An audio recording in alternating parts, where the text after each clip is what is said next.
Okay, it's on. Oh, okay. Sorry, Karina. Do you mean that we are now linked to the Facebook and the Yeah. We social will be media right now. We platform? will be right now. Oh, Okay, okay. we will go live. We'll start right now. Oh, okay. All right. Facebook and the. I just have a question before we start. Huh?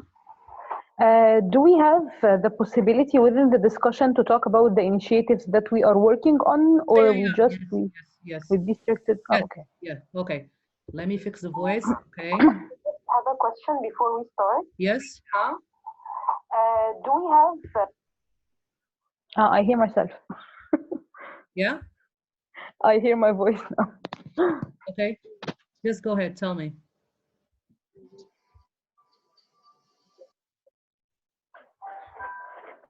Okay. We're going live right now. Sorry. Uh-oh. Okay. Right. Tell me. I need to do.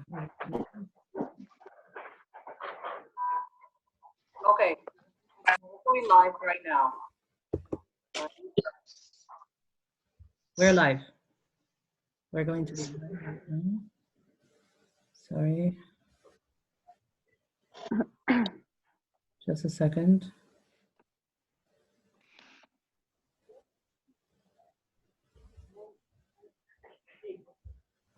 Let's check. Can you check if we are live? I can see that we are live on Facebook. We're live, right? Yeah. We're live on Facebook? Yes, I can see that we are live on Yes. Facebook. All right, that's good. Live on Facebook. Good evening, everyone. Good evening, Karina. Well, it's a pleasure to have you here today in this webinar. I would like to thank everyone for their time and effort and contribution. You know, we just made it up in a very short time, and I thank all the partners for being with us today.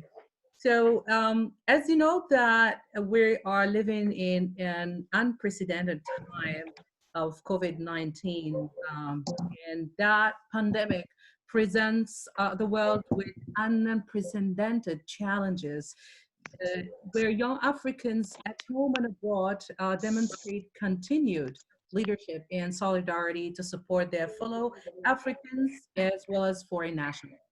So we're focusing on the role of youth. You are leading the way against COVID-19 in different areas, in different sectors, in different forms. Many of them are on the front line, promoting health and safety in their roles as health workers, researchers, social activists and volunteers, innovators and entrepreneurs, teachers, security forces, and communication and crisis management specialists. They also use technology and innovation as a response to this pandemic. Young entrepreneurs and innovators initiated various contributions to the crisis response. And I'm very, very happy and glad that we have here many young people who made outstanding achievement and initiated interesting projects, whether at the level of raising awareness against COVID-19 or using technology and innovation to create platforms enabling people to follow their education and many other inventions. Others used artificial intelligence in making, artificial masks, ventilation machines, automatic thermometers, and automatic gates for sanitary disinfection and sterilization. We're living in a very interesting moment of our lives. Today, we're going to learn from different youth from different African countries how they have lived their quarantine. We're interested to learn about their experience and listen to their best practices and also lessons learned. Today, it's important for us to exchange among us and look ahead on the future. How are we going to move forward? More specifically, as many of our countries are preparing their exit strategies from state health emergencies that have been declared around 2 months ago from now. This online forum is initiated by the International Center for Diplomacy and as part of its Youth Lead Academy program under the theme Africa NextGen Leaders. And this is an ongoing platform that enables young people to discuss issues related to African affairs and youth policies and rights while raising their capacity on leadership, digitalization, advocacy, communication, and diplomacy. ICD and its partners launched the first series of talks during this period of quarantine to listen to young people across the continent about how they manage isolation, how they led the fight against COVID-19, what initiatives they launched, how remote work is impacting their life, distance learning, and many, many other more. This forum is co-organized with Trustafrique Television in partnership with Africa Post-Covid19, All Africa Students Union, Helpline Foundation for the Needy Abuja, Forum de la Jeunesse Africaine pour le dialogue et la paix, Plateforme Africaine des Jeunes Femmes leaders francophones, Leads Africa, Merit Nigeria, Laclasse.ma, and CaptBlade Unfiltered. I would like to thank all our partners for contributing to this talk, and I'm very happy to introduce a distinguished panel of speakers. We have three main panels for today. The first panel will be looking at policies and legislation and how young people have contributed in the process of policy making during this period, and what are the policies that need to be changed or amended or maybe reflecting in new policies in exit strategies. The second one, which is quite important, is about digitalization. And as the world is, witnessing digital transformation, and we're going more and more digital with this period and beyond, we thought that it's important to include experts and also practitioners in digitalization in order to discuss how the use of technology is going to impact our life. It's already impacting our life today, and it's going to change the future jobs and the practices of human resources in the future. The last part, which is very important, is listen to young people from different countries. We will listen to their experiences, in-country experiences, how they live this quarantine, and what take-home they will want to share with our participants and those who are watching us live today. So thank you, everyone. And before introducing our keynote speakers, I would like to give the floor to our distinguished co-moderators who are also our partners. So we decided today that we're going to do an introduction in 3 languages because we see that language is not a barrier. And I thank also our members and partners who are trying to make a summary in 3 languages on the webinar, and also following the lives and your questions so that the speakers will be able to follow us live. So we have French, Arabic, and English moderation this evening. So I'll give the floor to Mustafa Meloui, who is the CEO of the Trustafrique, and he's also our partner and co-organizer of this webinar. Mustafa, you have the floor. Merci beaucoup Karima. Bonsoir tout le monde, bonsoir à tous les speakers qui ont répondu oui à cette invitation. C'est un vrai plaisir de pouvoir co-organiser avec le Centre international pour la diplomatie, d'organiser ce webinaire avec Trustafrique TV, qui est ce nouveau venu dans le monde des médias. C'est un média qui se veut un média panafricain, qui vise à présenter un nouveau regard sur le continent. Donc, le thème d'aujourd'hui, c'est un thème qui est très intéressant et qui s'invite de par l'actualité, bien évidemment. Donc, la jeunesse africaine engagée contre le Covid-19. Donc ça, c'est effectivement un sujet, comme j'ai dit, effectivement, qui s'impose de par l'actualité. Bah, vous le savez, donc je n'ai rien rajouté là-dessus. Donc le coronavirus, c'est désormais le cauchemar qui a bousculé pratiquement donc, tous les pays dans les 4 coins du monde.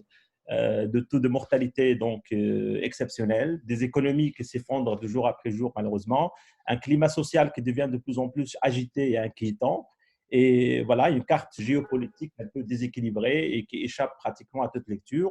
Donc bref, avec le Covid-19, c'est quasiment un autre monde, bien évidemment, qui se dessine dans les horizons. L'Afrique, bien évidemment, a été historiquement lié, on va dire, aux maladies, etc., etc. Mais paradoxalement, face à cette pandémie, l'Afrique s'en sort très bien. L'Afrique s'en sort très bien à partir du moment où oui, c'est le continent effectivement qui est le moins touché par cette pandémie-là, effectivement. Toutefois, donc la gestion de cette crise de Covid-19, effectivement, reste quand même problématique pour notre continent qui est et bien évidemment l'Afrique. Donc parce que la pandémie fait basculer le continent dans une rupture systémique, effectivement, dont nous ne savons pas encore effectivement donc les horizons. Les arbitrages qui s'annoncent effectivement douloureux entre la préservation de la santé effectivement des populations et entre le maintien d'un fort dynamisme économique. Là, c'est un grand dilemme entre bien sûr la préservation de la santé et bien sûr la relance de la machine économique. Et je pense que c'est un dilemme auquel tout le monde aujourd'hui fait face, pas uniquement en Afrique, mais je pense que c'est une question un peu planétaire aujourd'hui. Alors, au-delà de tout cela, bien évidemment, toute crise, aussi dramatique bien sûr donc soit-elle, elle recèle en elle-même des opportunités. Et je pense que le Covid-19, il a poussé les États en Afrique à s'appuyer principalement sur leurs propres ressources, que ce soit effectivement des ressources naturelles, humaines, pour pouvoir surmonter cette crise. Partout dans le continent, on a vu une mobilisation hors pair de la jeunesse africaine à travers des innovations, des campagnes de solidarité, de soutien pour les populations qui sont un peu fragiles, etc. Donc ce virus, je pense qu'il nous a donné la chance de voir une Afrique autrement, une Afrique solidaire et prédisposée à prendre son destin en main, bien évidemment, et réussir sa transition sanitaire, économique et surtout digitale. Et justement, lorsqu'on parle de digital, je pense aujourd'hui que le mot d'ordre, c'est le digital, parce que c'est grâce à cette crise-là que les États africains ont finalement compris, un peu tard si vous voulez, voilà, que les potentialités qui sont offertes par le digital, et ils ont accéléré et entrepris beaucoup d'actions pour pouvoir accélérer effectivement donc leur transformation digitale. Donc voilà, donc notre webinaire il va traiter et sera centré effectivement donc autour de ces thématiques-là, comme il a bien brillamment exprimé donc Karima dans son introduction. Donc nous aurons la chance effectivement pour de discuter comment la jeunesse africaine lutte contre le Covid-19, les stratégies à entreprendre pour le post-Covid-19, parce qu'aussi, il va falloir effectivement réfléchir aujourd'hui, on parle de scénarios de déconfinement, etc. Et donc, je pense qu'il va falloir aussi qu'on mette le débat aussi dessus pour voir effectivement quelles sont les stratégies de sortie face à cette crise. Le deuxième panel donc, mettra donc le focus sur la jeunesse africaine à l'ère de digital. Je l'ai bien dit tout à l'heure, le digital aujourd'hui, c'est le mot d'ordre, effectivement, et il est au centre des préoccupations majeures de tous les États aujourd'hui. Et le troisième panel et le dernier portera sur comment la jeunesse africaine vit ce moment de confinement, quelles sont leurs initiatives, et on va leur donner un peu pour présenter tout à chacun effectivement ces témoignages et comment ils ont pu contribuer, chacun de son côté, effectivement, pour faire face à cette crise-là. Voilà, en gros, effectivement, donc les sujets et les axes d'intervention sur lesquels, effectivement, nous allons mettre le focus ce soir. Donc, je dirais merci à tous les speakers, bien sûr, qui ont répondu à cette invitation. Je dis aussi également merci à tous ceux qui nous voient live aujourd'hui. Et je leur dis, donc, n'hésitez pas de poser vos questions. On sera là pour rapporter, bien sûr, vos questions à nos experts qui seront là et qui vont répondre gentiment et aimablement à vos sollicitations. À toi la parole, Karima. Thank you. Merci. I have here with us also our co-moderator, Mr. Adiliba, who is going to give his introductory notes for our Arabic speakers during this live. And I'm calling Adi. Adi, are you here? Yes. Okay. Yes, I am here, Karima. Thank you very much. All right. Let me put you on. Yeah, go ahead. Are you okay? Thank you. مساء الخير جميع. رمضان مبارك على الجميع وفرصة سعيدة. شكرا للأخت كريمة ولكل المشاركين والمساهمين معنا في هذا اللقاء الشبابي حول فيروس كورونا وتداعياته على القارة الإفريقية، وكيف يمكن للشباب الإفريقي أن يكون بطبيعة الحال جزء من الاستراتيجيات الموضوعة للحد من هذا الفيروس وآثاره الاقتصادية والاجتماعية والسياسية. بطبيعة الحال نحن اليوم أمام فيروس استطاع أن يهزم أكبر وأقوى أنظمة الحماية الاجتماعية والأنظمة الصحية وكذلك الأنظمة الاقتصادية اليوم تتهاوى أمام آثار هذا الفيروس القاتل. ولكن أكيد على أن البشرية ستتخطى هذا الجائحة، لكن بالضرورة بطبيعة الحال يجب أن نستعد لما بعد هذه الوضعية الصعبة اقتصاديا واجتماعيا وقيميا وثقافيا، لأن أشياء عديدة اليوم مطروحة فرضيات حول عالم ما بعد كورونا، هي تبقى فرضيات، ولكن كل المؤشرات والدلائل والعناصر المطروحة أمامنا والتي نعيشها تحيل بشكل مباشر بأن العالم لن يكون كما كان قبل كورونا، وبالتالي كل الأشياء من حولنا ستتغير. إذن أعتقد بأننا كشباب إفريقي كنا في قلب هذه المتغيرات، وبطبيعة الحال كل منا تعامل بالشكل حسب الظروف وحسب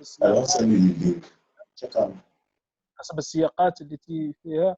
ولذلك اليوم نحن أمام محطة يعني لحظة للتفكير بشكل جماعي حول الممكن المتاح أمامنا لبناء مشاريع ولبناء كذلك استراتيجيات جماعية وللاستغلال الأمثل للمتاح أمامنا اليوم. الأكيد على أن الفضاءات التواصل الاجتماعي وكل ما تمنحه تكنولوجيا التواصل الحديثة والإعلام هي المتاح أمامنا لتحقيق أشياء كثيرة، منها التوعية والتحسيس بخطورة وبضرورة الالتزام بالتدابير والإجراءات التي وضعتها الدول الإفريقية والتي وضعها على كل حال العالم لتخطي هذا الوباء. إذن أعتقد بأن هذا اللقاء سيكون لقاء مهما جدا وسيتنقل عنه خلاصات مهمة. الأكيد أنها ستكون متابعة من طرف الإخوة سواء في المركز الدبلوماسي أو في باقي الهيئات والمنظمات المشاركة في هذا اللقاء، لكي نستشرف المستقبل علميا، لكي نستشرف كما قلت المستقبل علميا حول مآلات أشياء وعناصر مهمة مرتبطة بالشباب ودوره في الحياة العامة وفي كل مناحي الحياة كل في دولته وكل حسب الوضعية التي هو فيها. وشكرا جزيلا. مرحبا. شكرا. Thank you. Let me remind you that Mr. Adil Hiba is our partner for this forum, and he's president of the African Youth Forum for Dialogue and Peace. Now, before we start our first panel, let me introduce our advisory council member and former executive board member and the director of our programs of the International Center for Diplomacy, Mrs. Asma Bouredeya, and she's currently the special advisor on private sector engagement and resource mobilization at the African Union Development Agency, NAPAD, and she also was a diplomat at the Morocco permanent mission at the African Union, and also she was advisor at the Ministry of Foreign Affairs of the current Minister of Foreign Affairs. So let me welcome Asma. Asma, you're here. Asma, you're here. Yes, we hear you. Well, just let me put you on screen. Okay, so welcome, Asma. So Asma is joining us from South Africa. Thank you. It's very late, I know, in South Africa. Now it's GMT +2. So thank you for being with us. Asma, you know, it's been 3 months now almost since many countries in Africa declared health state emergency. and also isolation and quarantine, and different countries live this isolation differently. So my question here, from your perspective, because you have a continental perspective, you've been working at the African Union, and now you're working at Special Development Agency of the African Union. So how do you evaluate African youth contribution to this crisis? And from an international organization perspective, from a continental and umbrella or a development agency, what is your agency doing to respond to this pandemic, and how they are interacting with young people? Karima, this is truly a pleasure and an honor for me to take part to this great webinar, and I hope it will bring great recommendations. As you have said, yes, I do work in a continental development agency, actually the only African development agency, which is obviously working on the COVID-19 response plan of action, and I'm very humbled and honored for that. But before responding to your question, Karima, I just want to emphasize on some points. First of all, I would like to say and reiterate that the role of youth in our continent is central. You're going to tell me that this is something that everyone says, but it's a fact. Actually, Africa's population as a whole is very young. 60% are below 25. And if we add the gap of 25 to 40, we can easily go beyond 70%. This is a huge number of our population. So yes, the youth role is absolutely crucial, be it in the COVID or without the COVID or out of the COVID area. They should play a key role for the development of the continent. However, I want to point to the fact that our youth are a challenge and an opportunity. They are a challenge because if uneducated and jobless, they become a threat to the continent, to the countries, to the cities, to the neighborhoods, and to the society as a whole. Now, on the contrary, if educated and given a chance, youth are definitely an opportunity because it can unlock amazing potential. And this is what we have seen now. Creativity, innovation, and hard work. Those words characterize certainly this young population that we all belong to in this audience. Now, speaking on the African Union Development Agency, NEPAD, I would like to highlight a program that we are having called 100,000 SMEs by 2021. This program, run by youth, is aims to increase innovation and entrepreneurship in the continent. And we work under the direct leadership of His Excellency Dr. Ibrahim Mayaki, our CEO. He believes strongly in youth, and I'm very proud to say that we are a big, young organization guided by the wisdom of seniors. So now, speaking on the corona issue, this pandemic is putting, as you have said, as the distinguished moderators have emphasized on, it's putting strain on African health system. And to be honest, we were anticipating the worst case scenario in Africa. We were afraid that the shortage on medical devices and personal protective equipment, what we call now PPEs, that are critical in supporting other medical and non-medical interventions embarked by member states, will be the major and the biggest threat for us in this fight against the COVID-19. But to our big surprise, the COVID-19 brought the best of the worst. We have, and we are still witnessing the amazing contribution of populations, especially youth, to the fight against COVID-19. So this COVID-19 era, if it has shown anything, it has shown today that our youth are capable. They are capable of having an impact, of doing great things. You have engineers gathered together to create e-learning platforms, ventilators, other tracking applications, and the list is long. Entrepreneurs and civil society organize themselves to produce and distribute PPEs.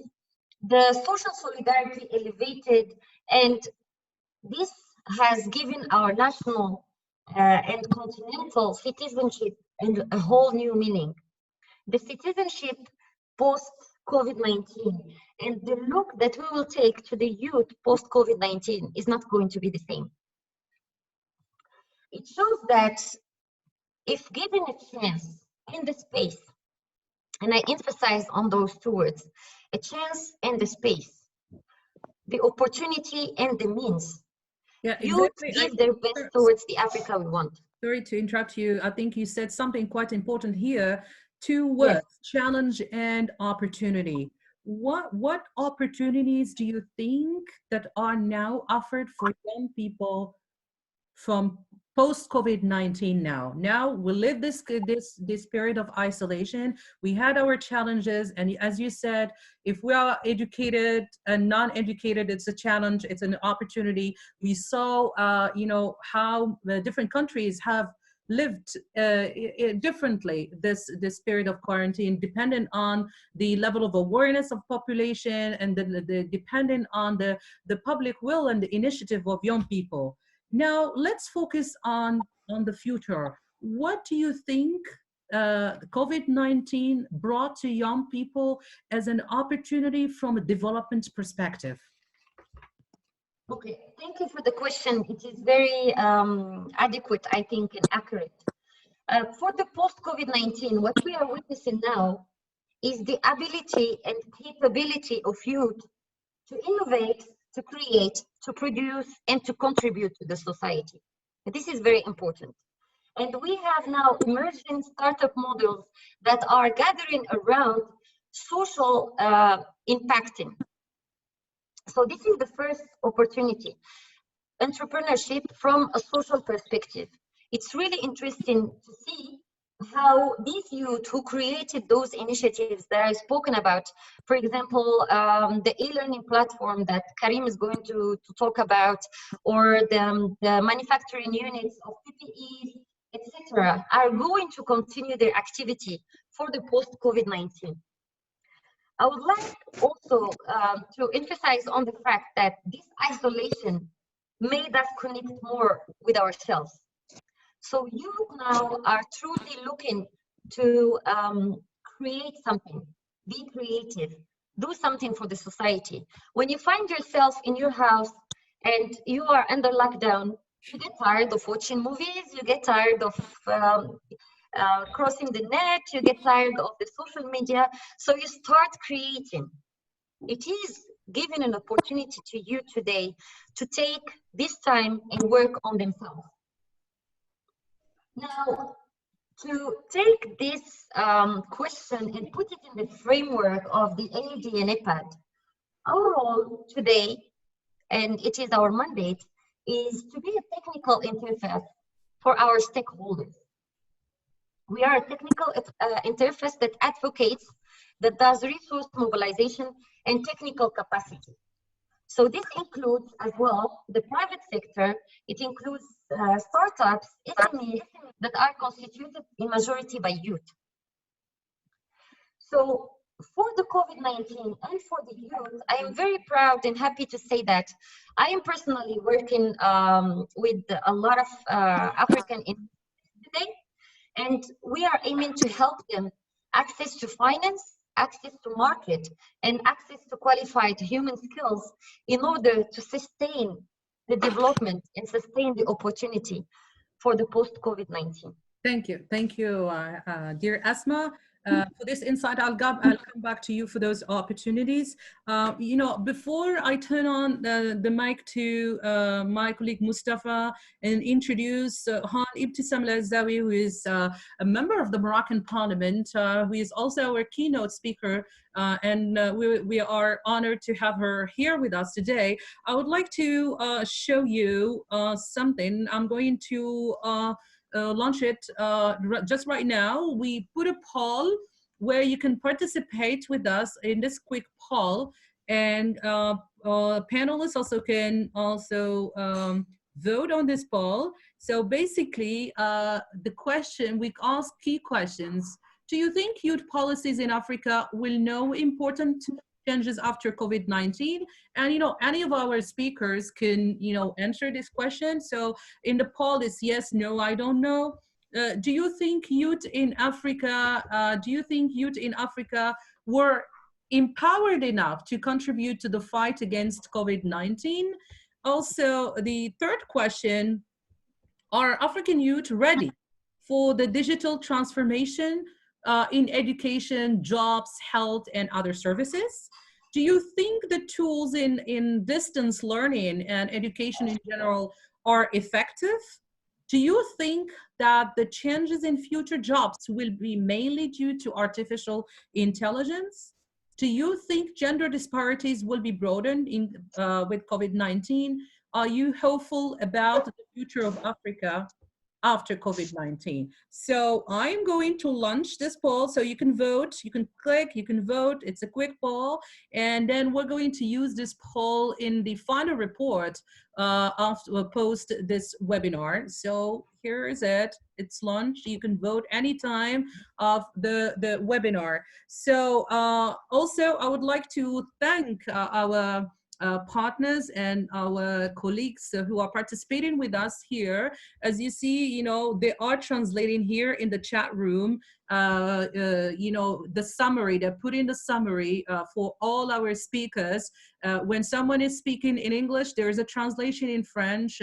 When someone is speaking in Arabic, there is an English-French translation. So it depends on, you know, our the ability of our participant to speak different languages. So translation is available, so you can follow the summary of what the speakers are saying. Here you have Q&R. So if you have questions, we'll be able to respond to you on different questions. If you have any questions for the speakers, feel free. So just notify us on the chat room, and then we will do our best to accommodate your questions. Now I turn on to Mustafa, and then we will switch to French this time.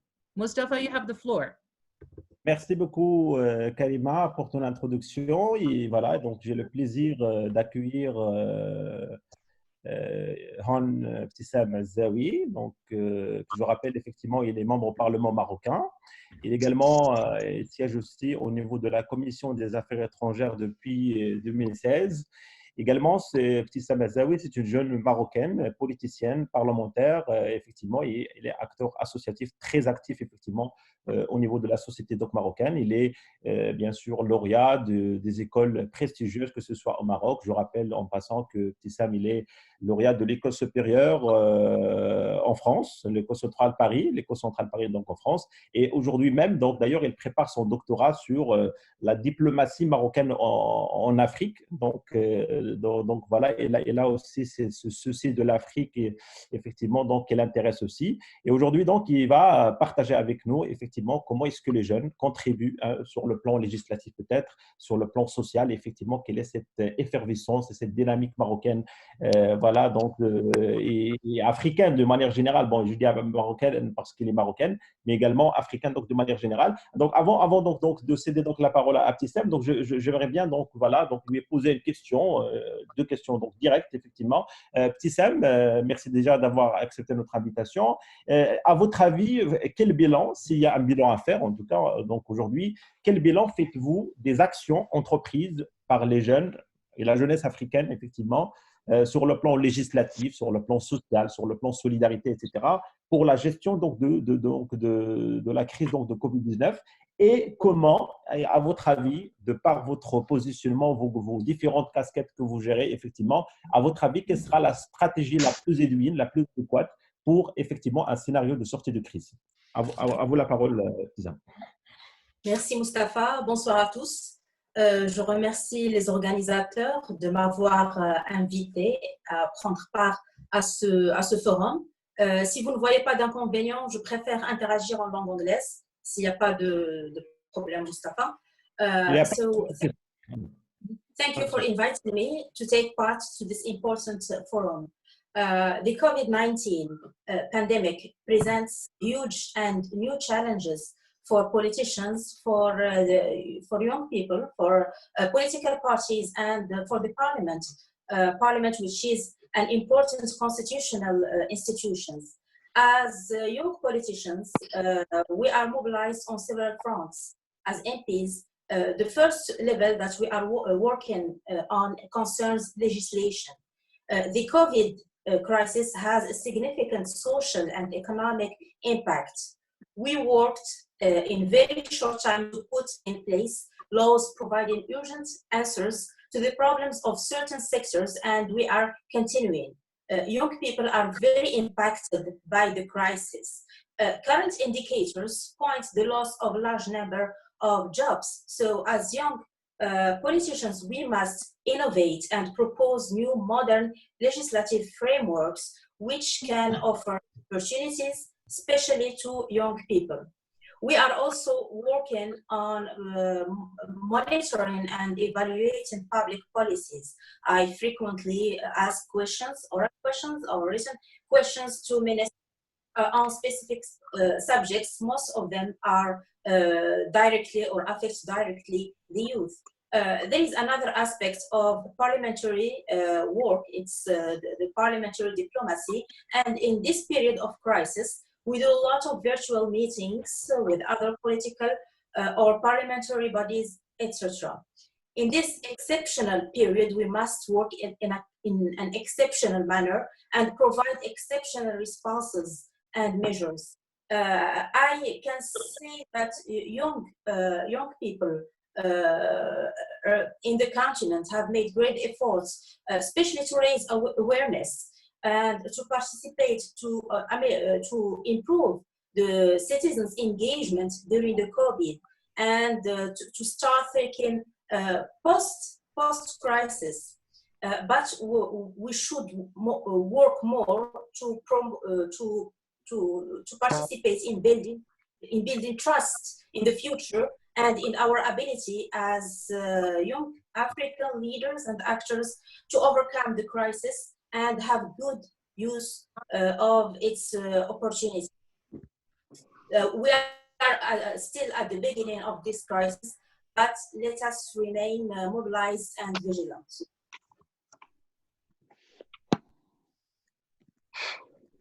Thank you, Ibtissam, for your intervention. I would like to just to ask you again, if it's possible, are you satisfied with what is done nowadays by government and all the African countries on this period, of course, of this COVID crisis? Are you satisfied with all the action, or maybe there was something that should be done and it's not the case? Well, I think that if we are talking about the African level, more efforts need to be done, especially concerning the level of rising awareness, to make all aware of the situation, of the impact of this crisis on the social and economic level. So I think that more efforts need to be done at this stage, but also in providing concrete responses and making concrete actions regarding the health sector and so on, and also regarding education and giving answers to all the problems caused by this crisis. Thank you, Ibtissam. Before giving to my colleague Karima, I would like to, if you can do a focus on a Moroccan case, what can you say? Well, Morocco, and thanks to the royal instructions and the commitment of all the components of the states and the society, I think that we knew how to manage well the crisis. Furthermore, Moroccan management was praised at the international level, even in plenary sessions of international parliaments. An economic crisis unit has been created, providing concrete responses and assistance to poor people and those who lost their jobs during this period. Morocco has also made great efforts, and now we are, as an example, we have Morocco has exceeded its needs in the production of masks, and we even export them to many countries. Also, strong actions of solidarity were shown with other countries. So I think that the Moroccan management was good, but we have there are lessons to be learned, and we still have to improve some areas. Yeah. Before you know, turning again to Mrs. Bouredaya, I would like Ibtisam to ask you two key questions. If you can tell us, you know, your vision about His Majesty King Mohammed VI initiative in Africa to put a framework for collaboration and cooperation in order to fight COVID-19. And I think now we're talking more about the importance of solidarity and also collaboration to find African solutions by Africans, with Africans, and for Africans. And I think this is something that needs to be shared with our followers. And the second question is, what do you think from your perspective? You're young, you're a politician, you're a member of the parliament, you've been engaged in many legislation before and post COVID-19. What do you think the most important legislations that need to be amended, taking into consideration this COVID-19 period that will be impacting how we're going to do business in the future across sectors? Okay, thank you for your questions. Yeah, we need, at the African level, we need a new sense of, let's say, global or African governance framework for the many challenges yet to come in relation with the COVID-19 crisis. And His Majesty's King Mohammed VI called on the continent's heads of state to establish an operational framework to support the most vulnerable countries in the management of the different phases of the pandemic. And this is not new. Morocco has always shown his solidarity and his goodwill to work with other African countries to find common solutions to the common challenges that we are facing. So this is an initiative that was welcomed by the African Parliament and welcomed by many institutions and many heads of African states. And I believe that it can give great solutions and great responses to the problems that we are facing. And concerning your second question, I think that the most urgent law to amend at this time is the finance law, because we worked last year about a project of the finance law for this year, based on scenarios and based on statistics and on data that changed. Today we are facing another context, are facing a crisis. We have crises that have severe economic and social impact. So what's needed now is to work on and to amend this law and to adapt it to the current situation.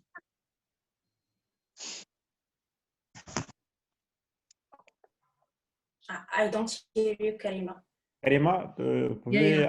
My mic was on mute. Let me go to my last question to you, Mrs. Asma Bouredaya. If I want to ask you, as a young, energetic Pan-African lady who got years of experience in the African continent,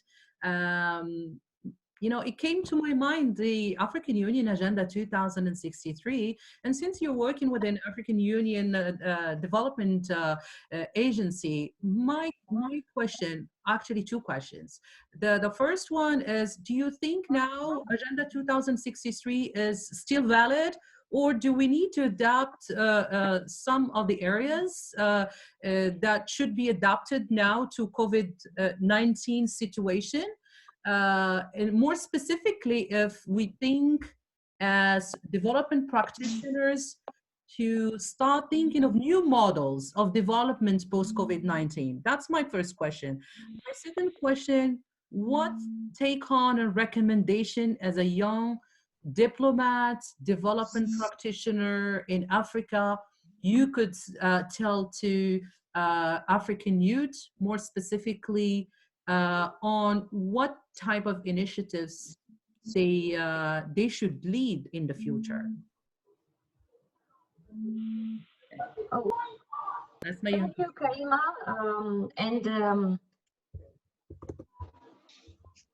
Yes, do you hear me?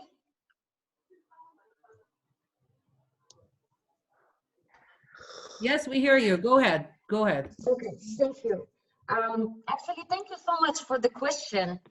To be very frank and to respond directly, I think that yes, Agenda 2063 is still valid as a global framework for the development of Africa. And by global framework, I'm talking about 6 aspirations out of 8 that speak to African integration, commercial development, infrastructure, access to education, and so on. Now, if we link it to the COVID-19, then our priorities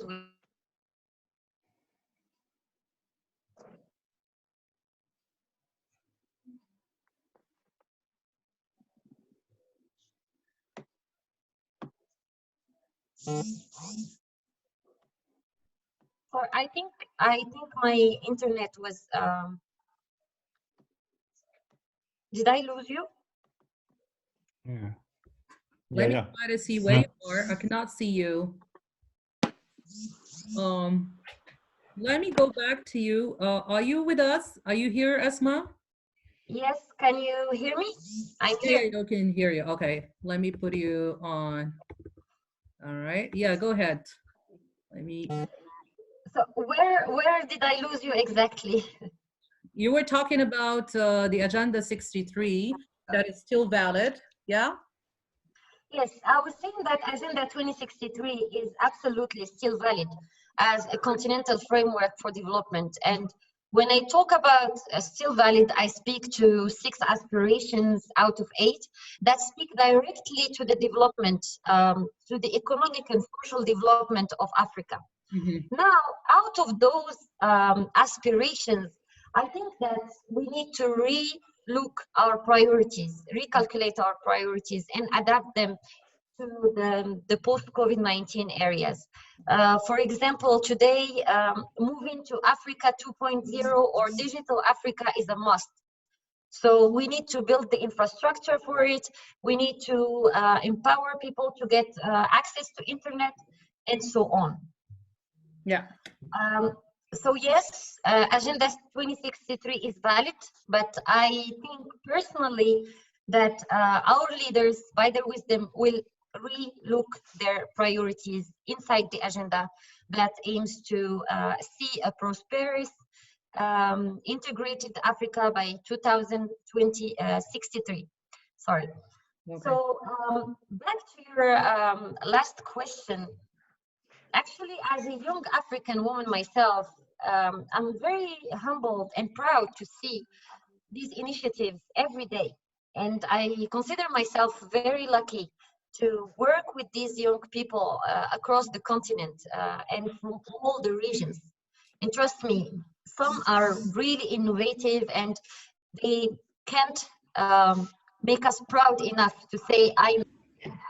So as a final message, I would like to ask all the youngsters, all the young people that are listening to us or that will listen to us later on, to believe in themselves. Please believe in yourself. Behave in light that will lead towards the Africa we want. Thank you so much, Karima, and thank you to everyone. Thank you. Thank you so much. So we have to retain something quite important here. is that everything could be possible if we believe in ourselves, if we believe in our talents. And COVID-19 has proven that young people who believed in their role, their crucial role in managing this crisis, have made amazing initiatives, sometimes even surprising, to manage this crisis. So thank you for these insights. Let me go to Capt. Umar Aliyu from Nigeria. Are you here with us? Are you here with us? I don't think he's online. He's not online. Okay, let me go to my next other speaker. Okay, let me go now to Mariam. Mariam from Egypt. You're here, right, Mariam?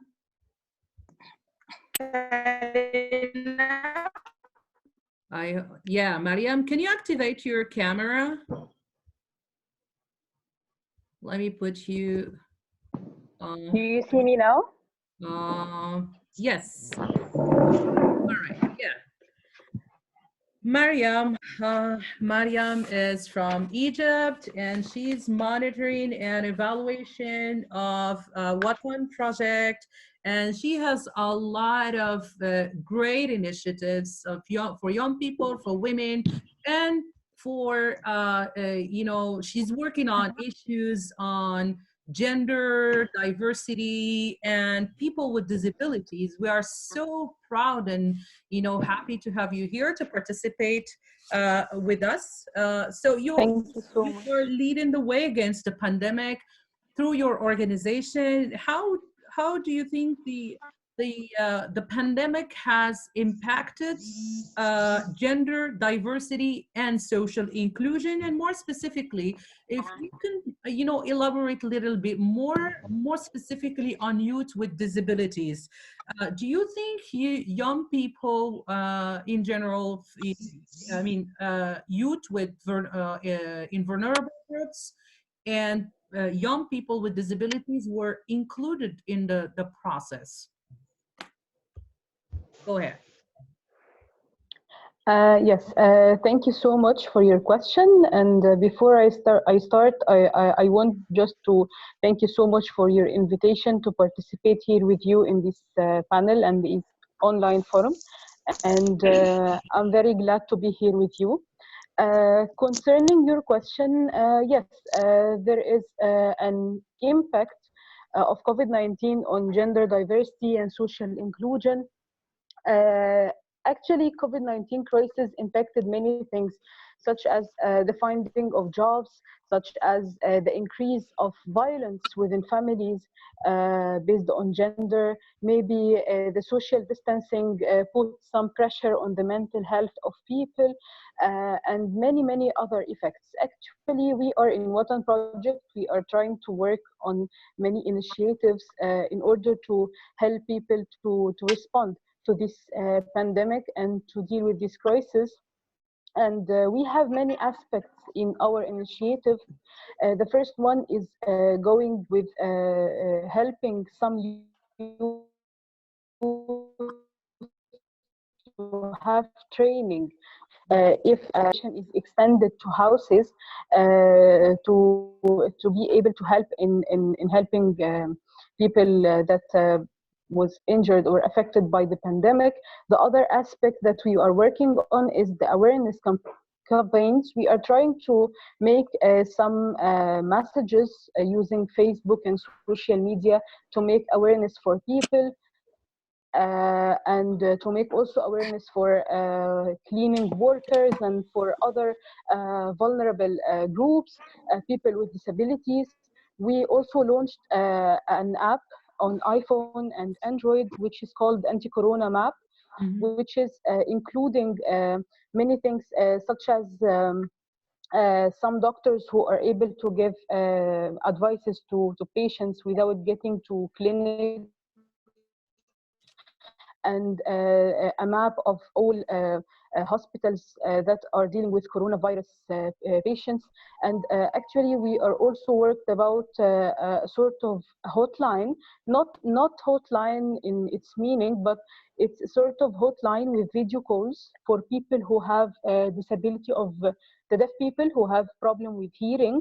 They are contacting some other deaf people as well on video, and using they are using their language of talking. They don't talk and they don't hear, so they are signing using signs, the signs of the deaf people, in order to put their questions about corona, or to consult doctors and to use other services on this app.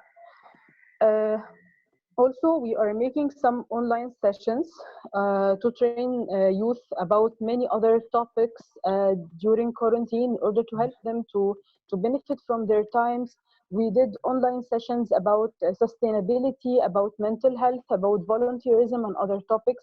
So we are trying to respond on this crisis, on some of these initiatives.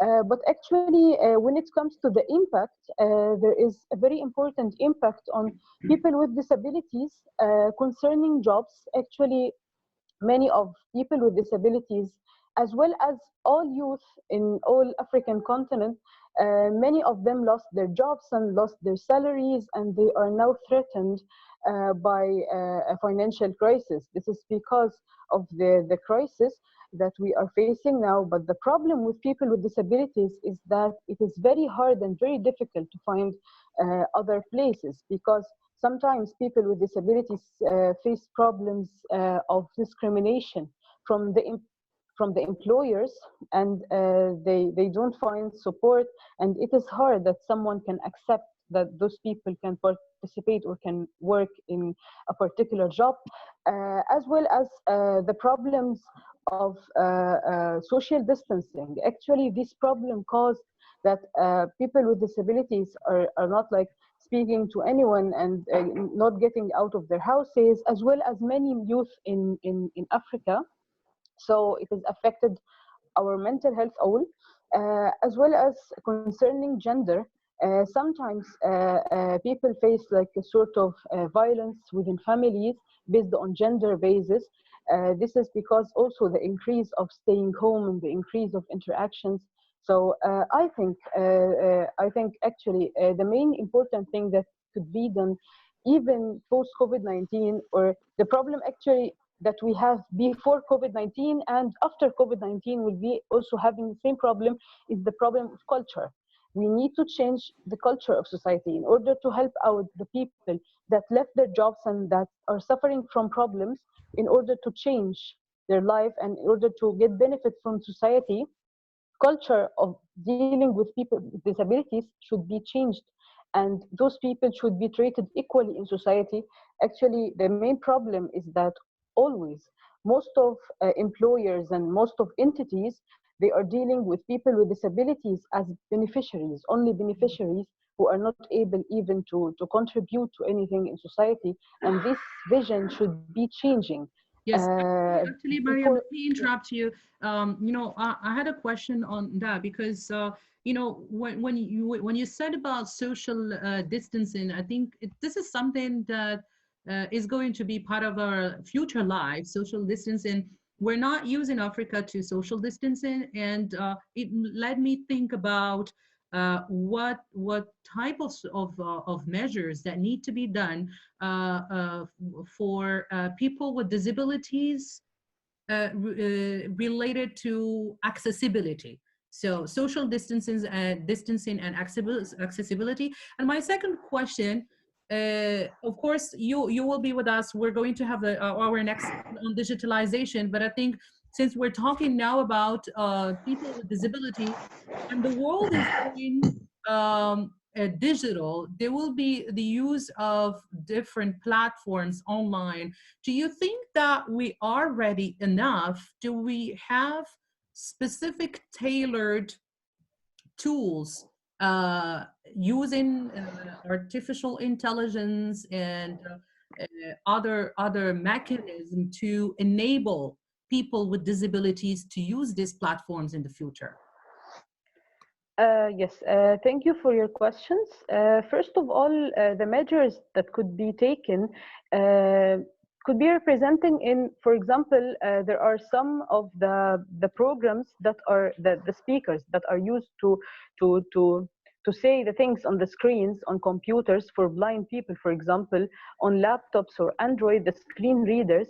There are many of these screen readers are not for free, and it's somehow expensive. So maybe one initiative that should be taken is to make these things available for all people, because many people with disabilities are not having enough money or enough resources to buy this. Secondly, for the deaf people, the people normally need to know and to be aware of the sign language that they are using when talking, when we're dealing with things, so people can deal with them.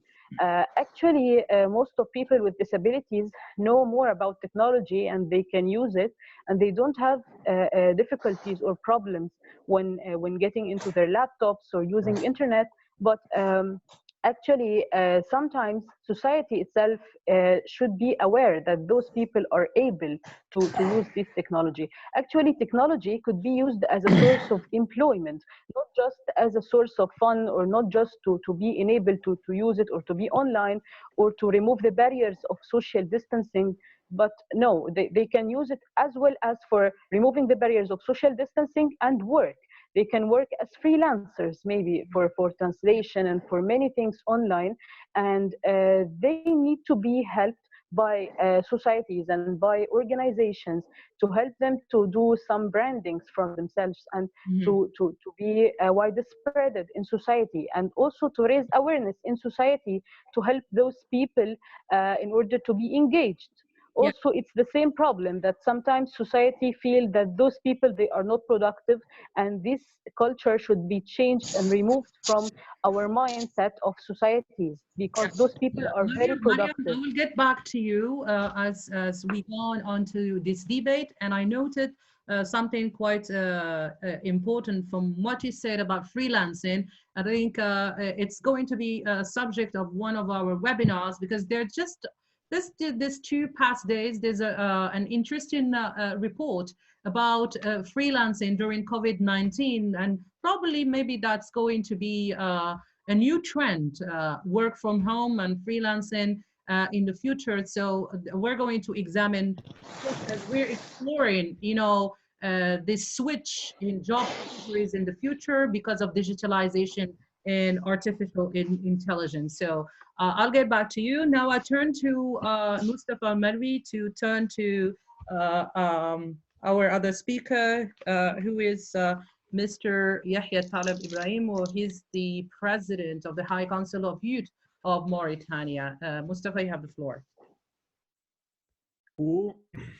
Merci beaucoup, Karima. Donc, voilà, donc, pour la qualité de ces interventions. Voilà, donc j'aimerais bien présenter Yahya Talib Ibrahim, qui est le président du Conseil supérieur de la jeunesse en Mauritanie. Donc, si j'ai bien fait la traduction. Voilà, donc c'est Mohamed. Oui, bonsoir. Oui, bonsoir, effectivement. Alors de par effectivement votre casquette aussi, donc je pense que la même question qui revient, puisque aujourd'hui on est là entre Jeunesse africaine et chacun apporte un peu ses éclairages par rapport là où vous êtes déjà, parce que bon, on aimerait bien savoir effectivement comment est-ce que la Mauritanie, je pense que mes données sont sûres, effectivement, que la Mauritanie, parmi les pays qui sont, je pense, moins touchés par le Covid, mais je pense qu'il est là encore, il est là aussi. Alors, est-ce que vous pouvez nous donner donc un éclairage, effectivement, sur les actions entreprises voilà, par la jeunesse, par le pouvoir public aussi, donc le Mauritanien, pour faire face à cette crise, effectivement, et comment est-ce que vous voyez l'engagement de la jeunesse africaine de manière générale? Bon, bonsoir tout le monde. Merci beaucoup, M. Mustafa. Merci, Madame Karima. Merci à tous. Alors, tout d'abord, je vous souhaite bonne soirée. Et je vous salue tous, où que vous soyez. Alors, par rapport à la Mauritanie, la Mauritanie est justement parmi les pays les moins touchés par le Covid-19. Toutefois, il est toujours là. Nous avons anticipé, en fait, en quelque sorte, la Mauritanie a anticipé les actions préventives qu'il faut entreprendre pour prévenir l'arrivée du Covid-19 dans notre pays. Et beaucoup même ont reproché à notre pays qu'on a fait des actions, qu'on a exagéré un peu dans la mise en place de certaines actions comme le confinement, la restriction et tout ça. Mais ces actions ont donné des résultats satisfaisants jusqu'à présent. Toutefois, allô? Est-ce que vous m'entendez? Oui, on vous entend. Une petite Alors, voilà. pour tout le monde, à partir du moment où quelqu'un qui prend la parole, j'invite vivement les autres à désactiver leur micro. Comme ça, on n'aura pas des perturbations. I'm going to mute all the mics so that we can enable our speaker to speak. Okay. Donc, j'étais en...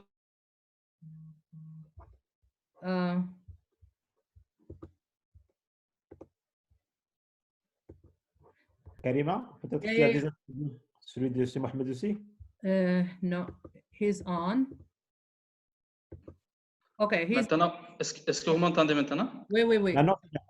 Voilà. Je crois que le micro a été éteint. Alors, donc, pour répondre à votre question par rapport à la Mauritanie, j'ai dit que la Mauritanie a anticipé par les actions préventives l'arrivée du Covid en Mauritanie. Nous avons tout de suite commencé à faire le confinement et à appliquer rapidement les mesures de prévention préconisées par l'OMS, l'Organisation mondiale de la santé. Et ça a donné jusqu'à présent des très bons résultats. Mais depuis hier, malheureusement, on connaît l'apparition du premier cas communautaire. On peut dire qu'il est donc le premier cas qui a aussi donné lieu aujourd'hui même, là où j'étais en train de vous parler, avant même 1 heure de temps, on a confirmé 5 nouveaux cas, 6 nouveaux cas qui viennent d'être touchés, enregistrés aujourd'hui et confirmés. Donc, par rapport à la jeunesse, joue son rôle classique dans la mobilisation et la sensibilisation, surtout aux citoyens. On a des tonnes d'informations aujourd'hui sur le Covid, tout le monde en parle, dans les médias on ne parle que de ça, donc il y a beaucoup d'informations. Alors maintenant, pour les jeunes, ils ont comme vocation de s'appuyer aux nouvelles technologies, surtout des réseaux sociaux et les moyens de communication pour véhiculer les bonnes informations. Ça, c'est de 1. De 2, de sensibiliser la population au respect des mesures de prévention comme la distanciation sociale, donc les mesures que tout le monde connaît, laver les mains, etc. Donc tout ça, c'est des actions qui ont été faites et la jeunesse a beaucoup contribué sur ce stade-là. Nous avons même vu beaucoup d'initiatives très intéressantes qui ont été lancées, à savoir la mise en place des plateformes pour l'enseignement à distance, l'enseignement numérique, la mise en place des autres outils pour aider la population en faisant bon usage, bien sûr, des nouvelles technologies, à s'informer davantage sur ces mesures et de les respecter. Et donc, en Afrique, donc tout à l'heure, quelqu'un a parlé du post-Covid. Alors, maintenant, on commence déjà à ralentir un peu le rythme et même à faire une baisse par rapport aux actions qui ont été menées au début pour la prévention. Maintenant, il y a des pays qui commencent déjà à ouvrir, c'est-à-dire les marchés, à assouplir un peu les actions qui ont été déjà entreprises. Alors, dans cette optique-là, je crois qu'il y a des leçons d'abord qui ont été tirées par l'arrivée de ce Covid-là. Nous savons que le monde actuel c'est-à-dire le monde avant le Covid et le monde après le Covid est totalement différent. Vous l'avez dit dans votre intervention tout à l'heure, dans l'introduction même. Alors, vous savez, en Afrique, nous avons, c'est-à-dire on peut dire que l'Afrique est la plus jeune partout dans le monde. L'Afrique compte 200 millions d'habitants âgés de 15 à 25 ans. Donc ça, c'est suivant la perspective économique en Afrique qui a établi son rapport en 2012. Ce chiffre-là est censé doubler en 2045. Donc nous sommes un continent très jeune.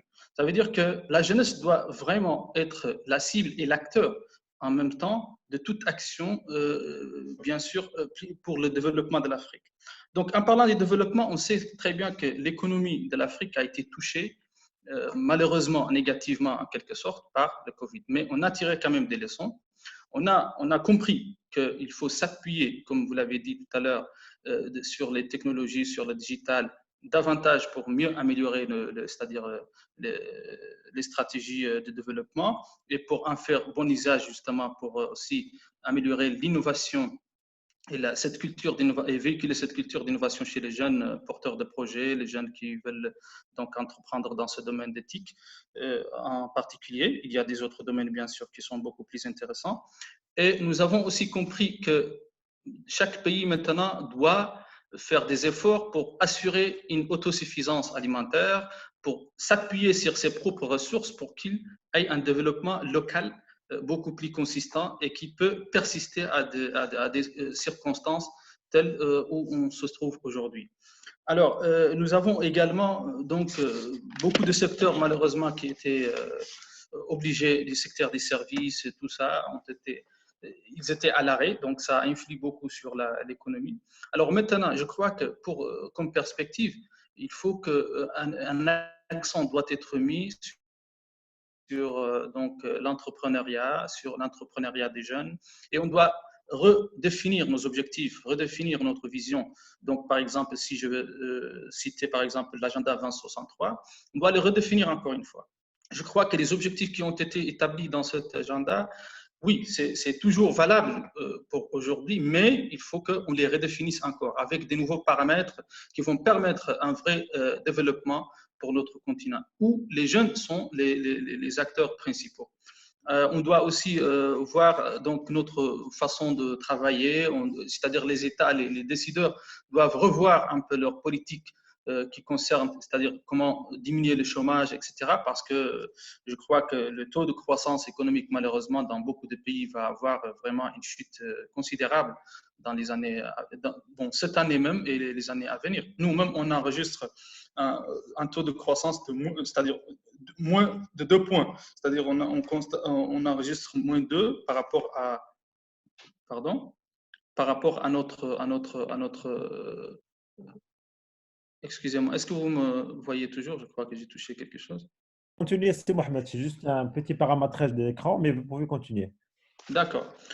Alors, donc je dis que les prévisions ne sont plus les mêmes. Nous avons moins donc le taux de chômage va augmenter certainement suite à ce phénomène. Nous aurons également des problèmes qui apparaîtront, c'est-à-dire les économies seront touchées, leur croissance ne sera pas comme les prévisions avant le Covid, ne seront plus les mêmes. Et donc ça a des effets néfastes, bien sûr, sur le développement de nos pays. Cependant, nous pouvons toujours améliorer et voir donc des nouveaux, c'est-à-dire pistes Allô? Oui. Allez, allez. Oui, Karima, je suis en train de... Karima, si tu peux ne pas partager l'écran, je pense que Karima, si tu peux revenir à la configuration initiale, s'il vous plaît. Vous pouvez continuer, c'est Mohamed, entre-temps, parce que le temps passe. Et voilà, à partir oui, voilà, là, rapidement, là, j'aimerais dire que pour les jeunes, leur rôle sera donc essentiel dans cette partie d'abord, là où on sommes toujours sous le Covid. Donc, le rôle essentiellement, ça va être, donc, il est déjà donc un rôle de sensibilisation, un rôle c'est-à-dire d'aider et d'accompagner les actions menées par les autorités partout dans les pays, surtout le côté, le secteur de la santé, qui est bien sûr en avant actuellement. Et on doit, et plus tard, bien sûr, ça va être des actions menées par les décideurs et doit être pensé tout de suite. Ce sont encourager l'entrepreneuriat des jeunes, c'est pour en fait pallier aux effets néfastes de cette pandémie. Alors, donc, maintenant, il est temps qu'on réfléchisse tous ensemble sur comment on va, notre monde, en fait, de demain, comment il deviendra. Comment on va faire pour affronter les effets du Covid-19 après, c'est-à-dire une fois la situation est maîtrisée. On sait que maintenant, on est dans l'absence d'un vaccin, mais si jamais le monde arrive à maîtriser la situation et qu'on sorte de la situation du confinement actuel, alors notre monde sera comment? Où est la place de la jeunesse par rapport à tout ça? Comment les jeunes vont pouvoir participer activement au développement des différents pays? C'est ça la question qu'on doit se poser. Pour y répondre, c'est simple, on doit faire un focus sur, comme je l'ai dit, l'entrepreneuriat, l'innovation, encourager les jeunes à entreprendre dans les domaines surtout d'éthique, qui s'est avéré donc un domaine très porteur et va avoir donc beaucoup plus d'impact plus tard, et que également on continue à appuyer les politiques visant à autonomiser les jeunes partout dans le monde et en Afrique en particulier. Donc ça, c'est en gros ce qui se passe. Si vous avez des autres questions ou des autres choses, je suis à votre disposition. Très bien, merci M. Mohamed. Donc voilà, bon, j'allais t'interroger sur un point rapide, mais apparemment Karima me stresse, me fait un peu de stress. Donc je te donne la parole, Karima, vas-y, après je poserai la question à Yahya après. Yahya, on revient vers vous après, donc pour donner l'opportunité à nos intervenants, surtout qui ont le timing GMT +2, de participer. Ah, okay. En fait, I have three comments that came into Facebook, and I think it builds on what what we discussed later. So someone said we need to give priority to young scientists for research now. It's high priority as we have seen that research has become very important, and young people have demonstrated, willingness and also innovation in contributing to the fight against COVID-19 through scientific research. So he recommends he recommends to increase the budget of research in the future and encourage young scientists to create and innovate in the future. There is another comment on Facebook Live. It says we need this period of quarantine is a wake-up call on our leaders to stand up and pay attention to health sectors and also to education and to medical tourism. And the third comment said that actually, yes, 2063 agenda is valid, yet, but needs to be adjusted. Well, let me go here again to our the fight against COVID-19, and the third comment said that actually, yes, 2063 agenda is valid, yet but needs to be adjusted. I think there is a problem here in voice. Let me check. Yeah, let's back. Do you hear me very well? Yes. Yes. Yeah. Let me go to Peter. Peter Kwasi Koji, I hope I pronounced. That's fine. For a long time, so I always have an issue pronouncing names. No, it's okay. We had the pleasure to have Peter in Morocco for a wonderful month organized the Youth and All Students Summit in Morocco. That was a fantastic event last year. Peter, you are Secretary General of All African Students Union, and also you are a partner in this event. Thank you for accepting to collaborate with us in this webinar. So you are leading Umbrella Pan-African organization. Excuse me, I'd like to ask everyone to mute their mic.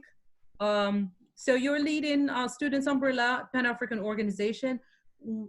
If you can focus to us about the challenges African students mainly experienced during COVID-19, how do you see the role of students' organizations such as yours in leading the way with policy proposals, bringing the voices of students to policymakers, and making sure policies are not, future policies are impacting positively students, most importantly of which there are many decisions now that are taken regarding distance education, which became a reality of students today. So how are we making sure that the voices of students are heard by the policymakers, more specifically in preparing for the future trend in education sector?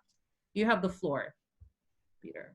All right, thank you very much. And unfortunately, I'm not able to do a video because I have to balance between people hearing me or seeing me because my internet connection is a bit poor.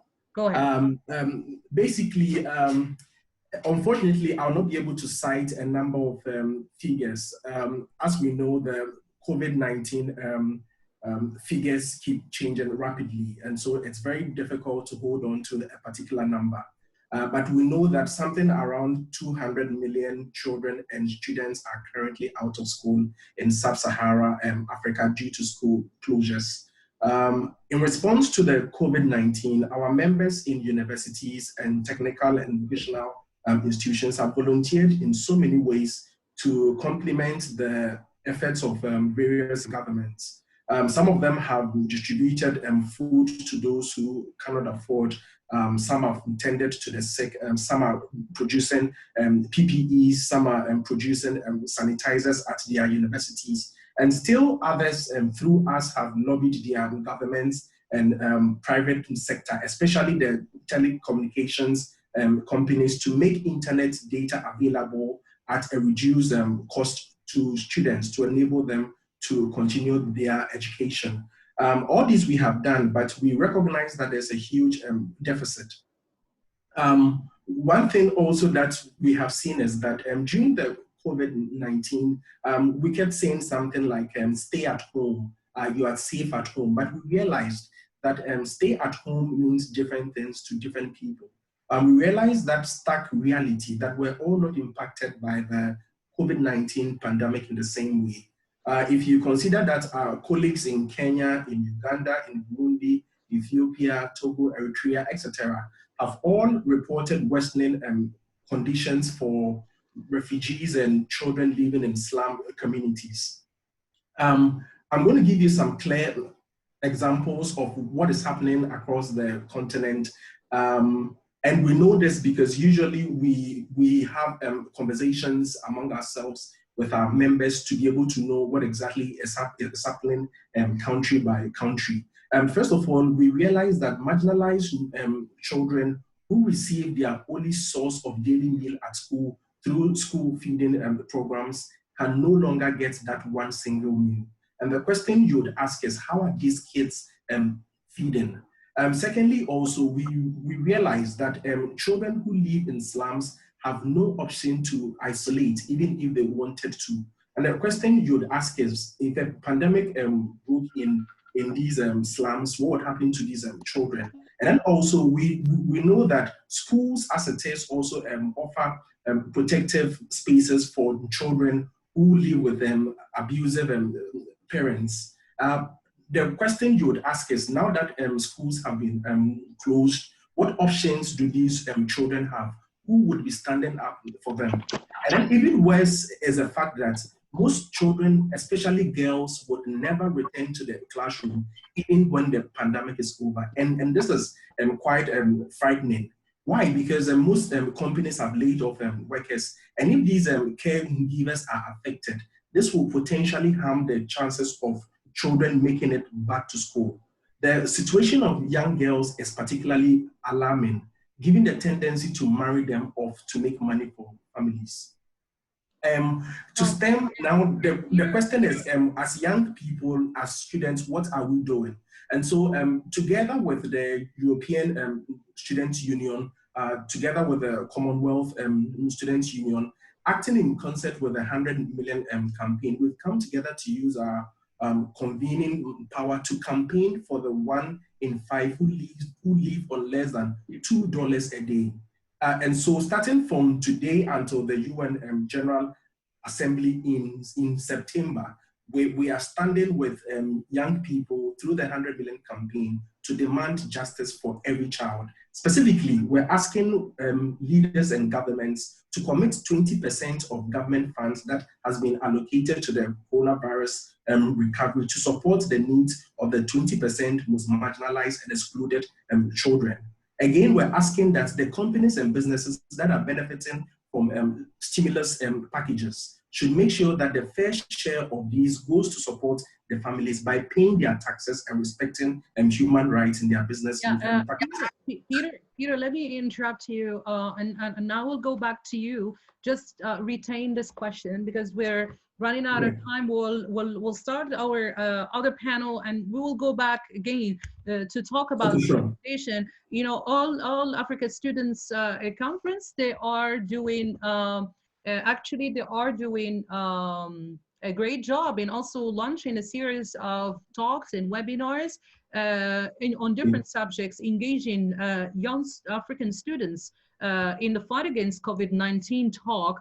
And I know that you are preparing a policy brief. So just retain this question. I'll get back to you on that because that's very important on how we're leading this conversation and follow up with the outcomes of this webinar and, you know, your initiatives and the initiatives of many partners who have joined us today to join in efforts in order to make the voices of young people in Africa heard while many countries are preparing their exit strategies. I'll come back to you later. Let me go back to the second panel on digitalization.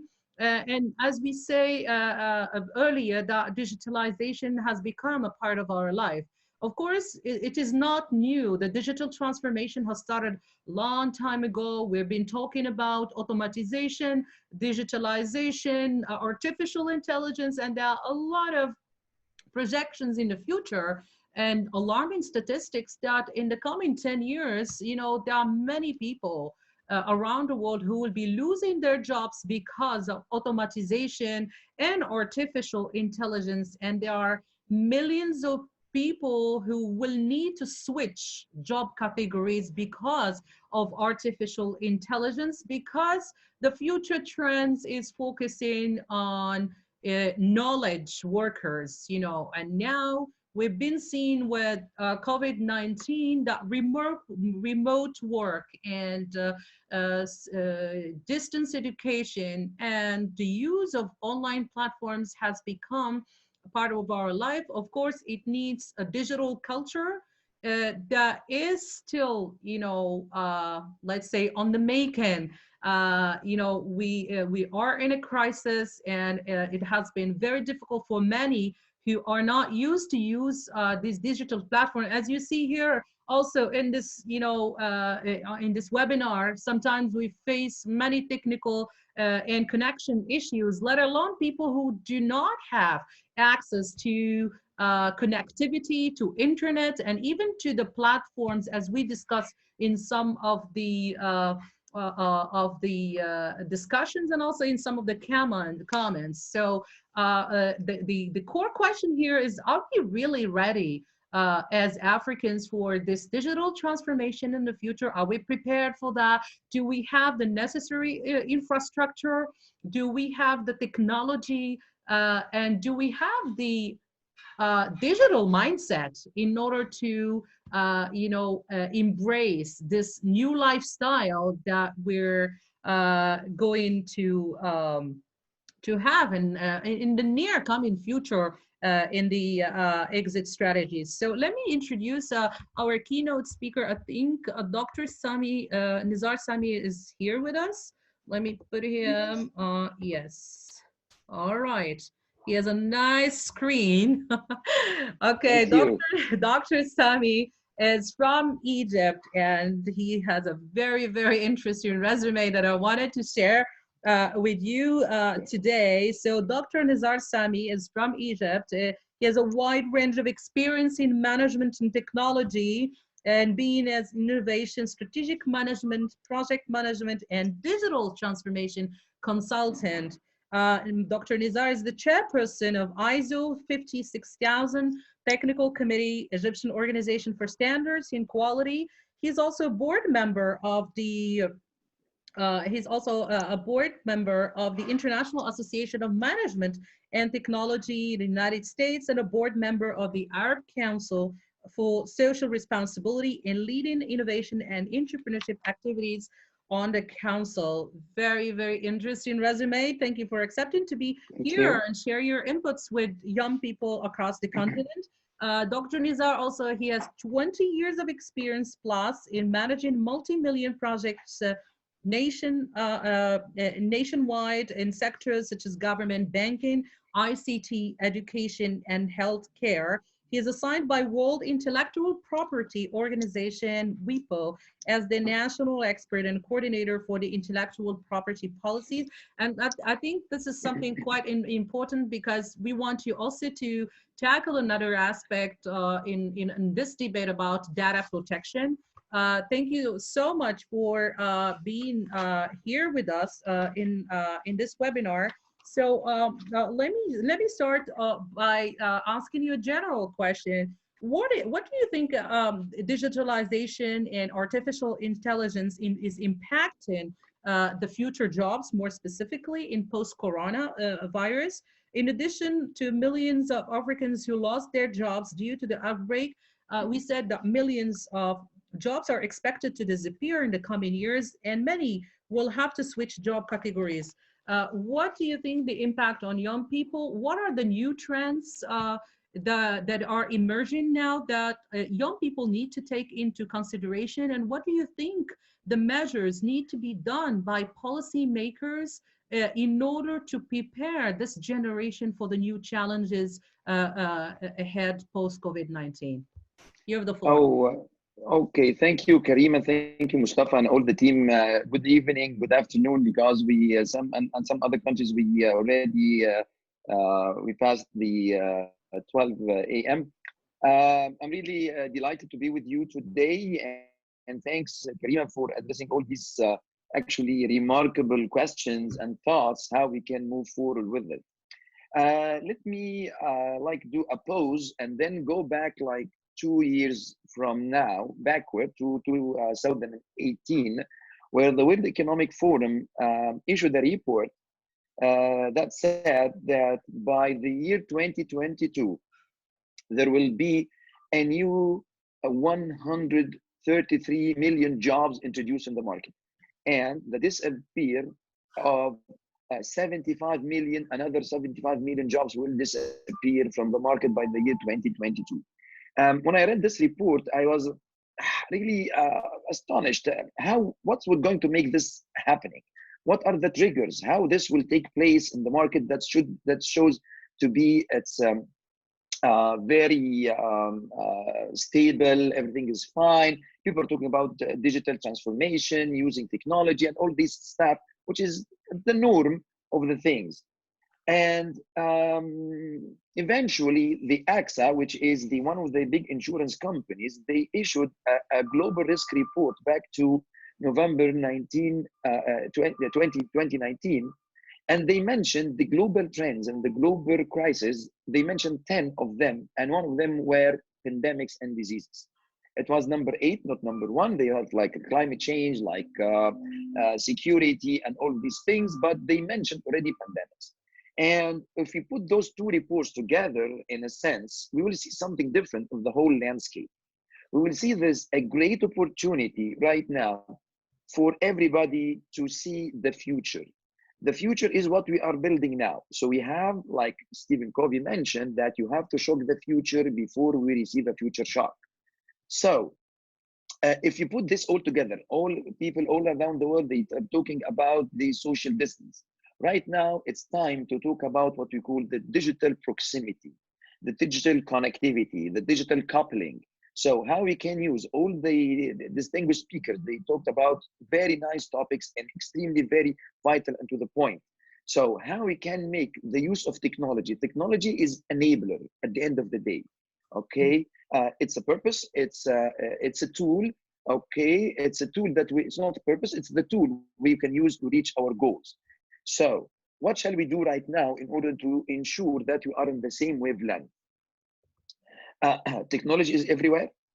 We need to focus on the appropriate technology.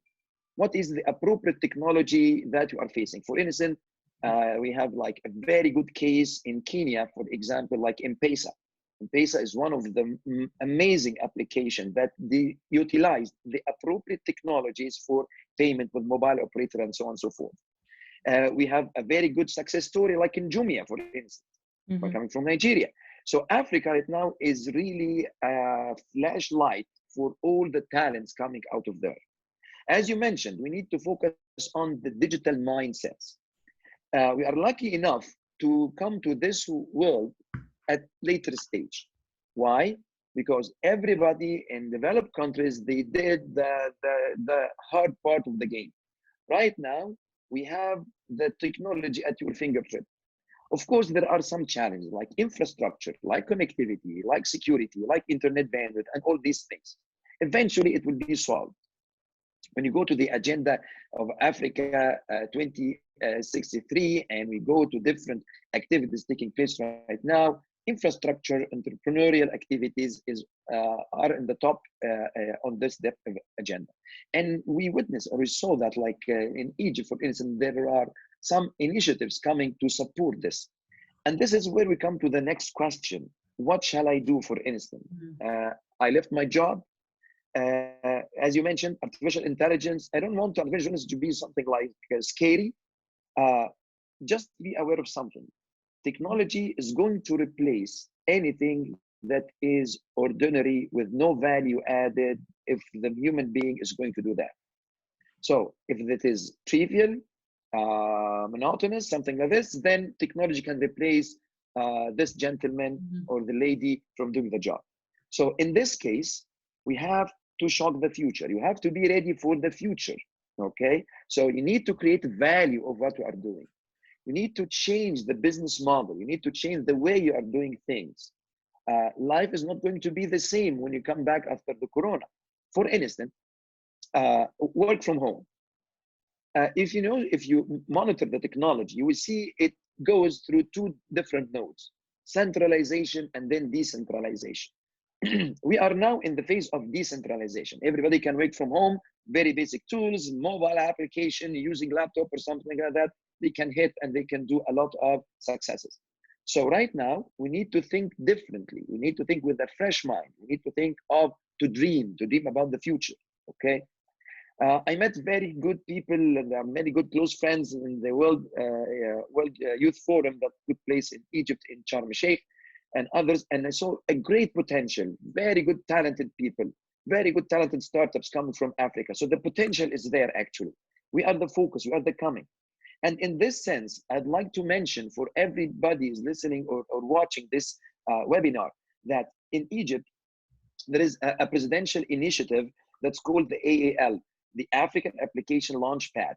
This is that it enables, and it is a group or list of a bunch, actually, a great list of courses that from the beginning to the intermediate to the advanced courses, from the world-class entities for 10,000 African youth, just to sit in, use the computer, use your laptop, use your internet connection, and get benefit out of that. I will post this initiative. It's under what we call the Tech Leaders. So the website is techleaders.eg/AAL/about. You will read a lot about this initiative. It is for African youth just to come in, take the courses. It's all for free, supported by the president, and everybody will be on the top of the technology. So technology right now is ready. It's at your fingerprint. It's all about me. It's my decision right now. Do I need to change my lifestyle? Do I change to go out of my comfort zone? Because everybody used to do this type of work, 1, 2, 3, 4, 5. Right now, things are different. we have been immersed in the use of the technology. So do I need to move to the next level, or I want to stay the same as I would like to do? You need to be agile in a sense. Agility, it means flexibility and then speed. So I am flexible. Yeah, I change my mind, but it will take some time for me to do that. Right now, it's the sense of speed. Who is going to hit? Who is going to move forward? Who is going to take the initiative? We need all African youth from all these amazing initiatives coming either from the university, from the school level, from the public, the NGOs, even taking to policy or the advocacy principles or anything is going to do that. Okay, we need to move from being reactive to proactive and then interactive. Can we do this or not? The question is very easy, but it needs a lot of focus. We need to focus. We need to think about some like guidelines. So let me tell you what are these guidelines so everybody can follow. First, think about the purpose. What's my purpose in life? What shall I do as an individual or even as a startup or even as an African company? So focus on your purpose. So what's my vision? What's my impact statement? Where is my value? Think about the value proposition. Okay, this is number one. Number two, you need to set your priorities. Do I need to maintain cash? Do I need to maintain knowledge? Do I need to maintain something? And this is what we call that now. It's the knowledge economy coming out of the place. Yeah. The digital economy. You can see the lady sitting in her house. She's mastering cooking. So she did something well, so they can use it in like the value, the supply chain and delivery. So I do some sort of food delivery, for instance. A lot of amazing ideas they can come out of the place. So set your priorities. Think about your capabilities. What are the capabilities? What should I do? How can I learn more? Okay. In the sense of this, the digital proximity or the digital linkages is the solution for the social distance. So you will not be able to work to get a standalone. Even this amazing webinar, it could be a success without being in partnership with organization 1 and 2 and 3. You see all these these distinguished organizations are partners. So think about your capabilities, think about your partnerships. Okay, you're not being to stay in silos. No, the digital connection is make everybody work. You can see people. If you can imagine, if we were planning to do this conference, but on ground, physically, how much it will take, how long it will take for preparation, a lot of effort. You see, technology at your fingertip. It's a couple of emails, couple of connections. We did like a small test and everything is wow, amazing. Wow, technology is doing a lot of things, but yet there is other good side and bad side for the technology. But let's maximize the benefit. At the end of the day, think about your plans. What shall I do in the short term? What shall I do in the long term? So if you put all these things together, so think about digital proximity, think about digital mindsets, develop your talents. It's right now to develop your talents and competencies. Don't be afraid from the technology. The technology is going to move any ordinary thing that you are doing that with no value added. So you have to raise the bar, increase the level of your value. Think about your value high. Go visit the website of techleaders.eg and see about the African initiative that is the presidential thing. Okay, it's 10,000 African, and we have the African Presidential Leadership Program right now, and it is conducted by the video conferencing of all these utilities. So it is the right time. It is a great opportunity. We should utilize it and to move forward. And then be agile. Thank you very much, Karima. I don't like to take that long. Thank you. We'll go back to you for the recommendation. Thank you so much for the insights. It's noted, and we're going to share all these advices with our participants.